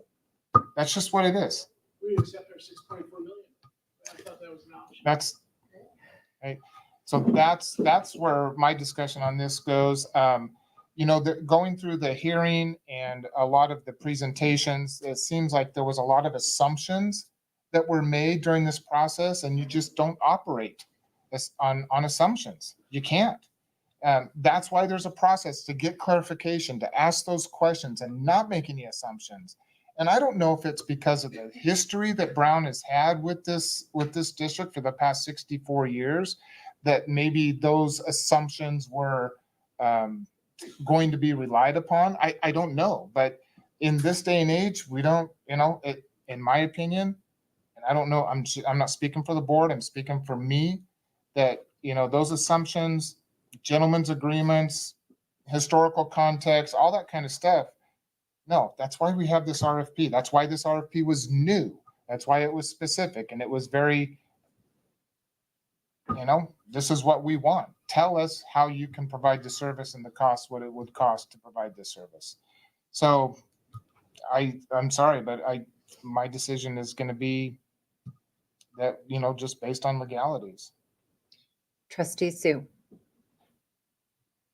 You know, I think one of the fallacies in a lot of what I'm hearing is that we're making an arbitrary decision. And what we're doing is we're following procurement laws that the state of Idaho has spelled out.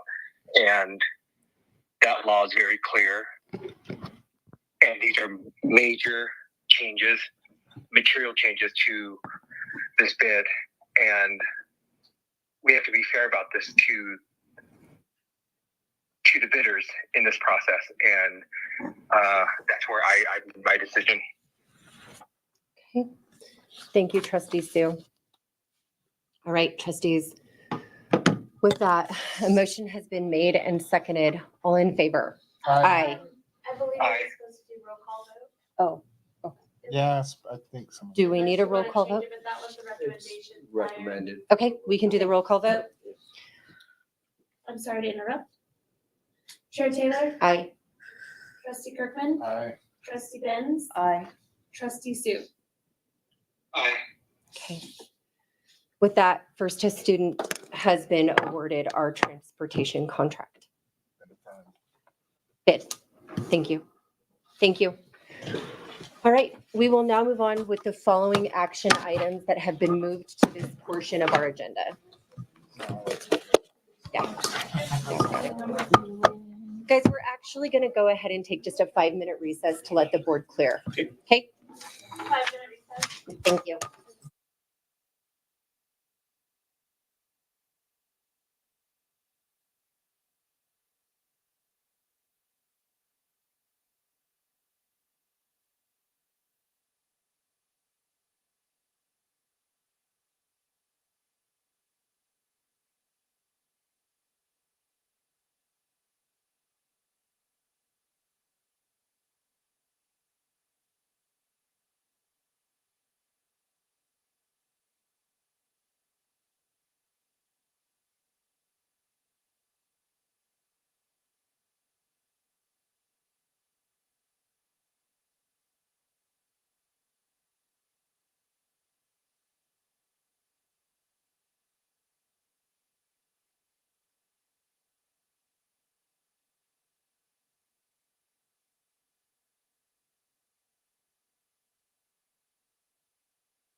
All right, we are back from our 5-minute health break and we are resuming on our action items.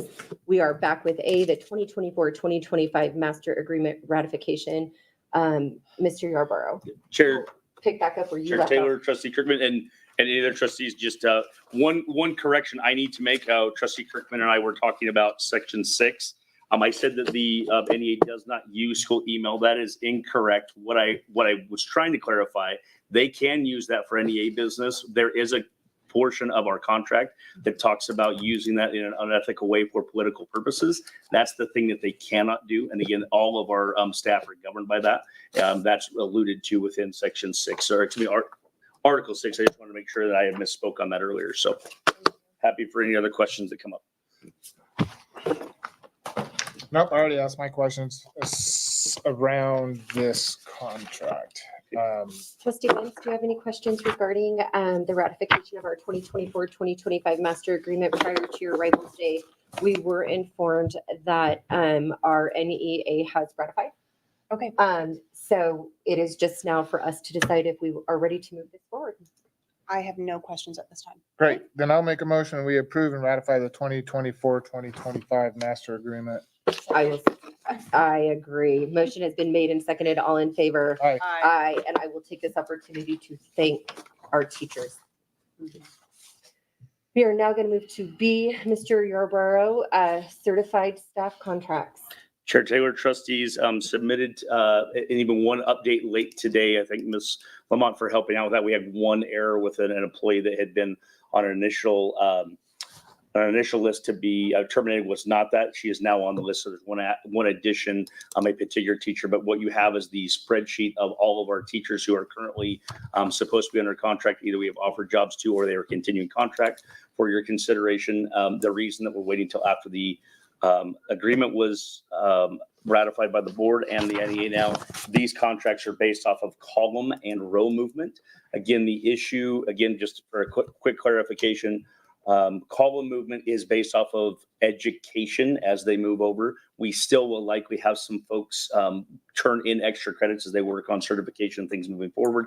This is the initial placement where they would be on the salary grid, and so that's what's there. And again, where the board approved the salary grid within the contract, that's reflected in there. Thank you. Just for point of clarification, step and ladder, correct? Step in lane. Thank you. Step and lane. Yep, Sounds step in like lane. I keep trying to tell myself, I know, step and ladder, step and lane. I was trying to memorize it. Thank you. That was all that it was. Step in time. Step in time was from Mary Poppins. Okay. Yes, yes. I'll make a motion to approve the 24-25 certified contracts. Request contracts to be signed no later than 10 days of the received per Idaho Code 33-513I. Second. 1.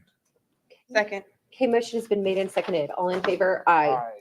Any opposed? That's what I meant. All right, we are now going to move into C, Administrator Director Contracts. Mr. Yarborough? Chair Taylor, trustees, what we have before you on the other spreadsheet is our administrator and director contracts. The administration classified scales were approved last time at the board meeting. Again, there was no increase to those salary schedules this year. This is just movement. There is not a row movement, if you will, for administration. Once they receive that degree in our administrator, they're there. It is just a move based off of that year of experience. So those contracts in that spreadsheet reference that based off the salary schedules that were approved at our last board meeting. Thank you. For your consideration. Okay, trustees, any questions or comments? All right, with that, I'll entertain a motion. I move to approve the 2024-25 administrator and director contracts and request contracts to be signed no later than 10 days of receive after being received per Idaho Code 33-5131. Second. Motion has been made and seconded. All in favor? Aye. Any opposed?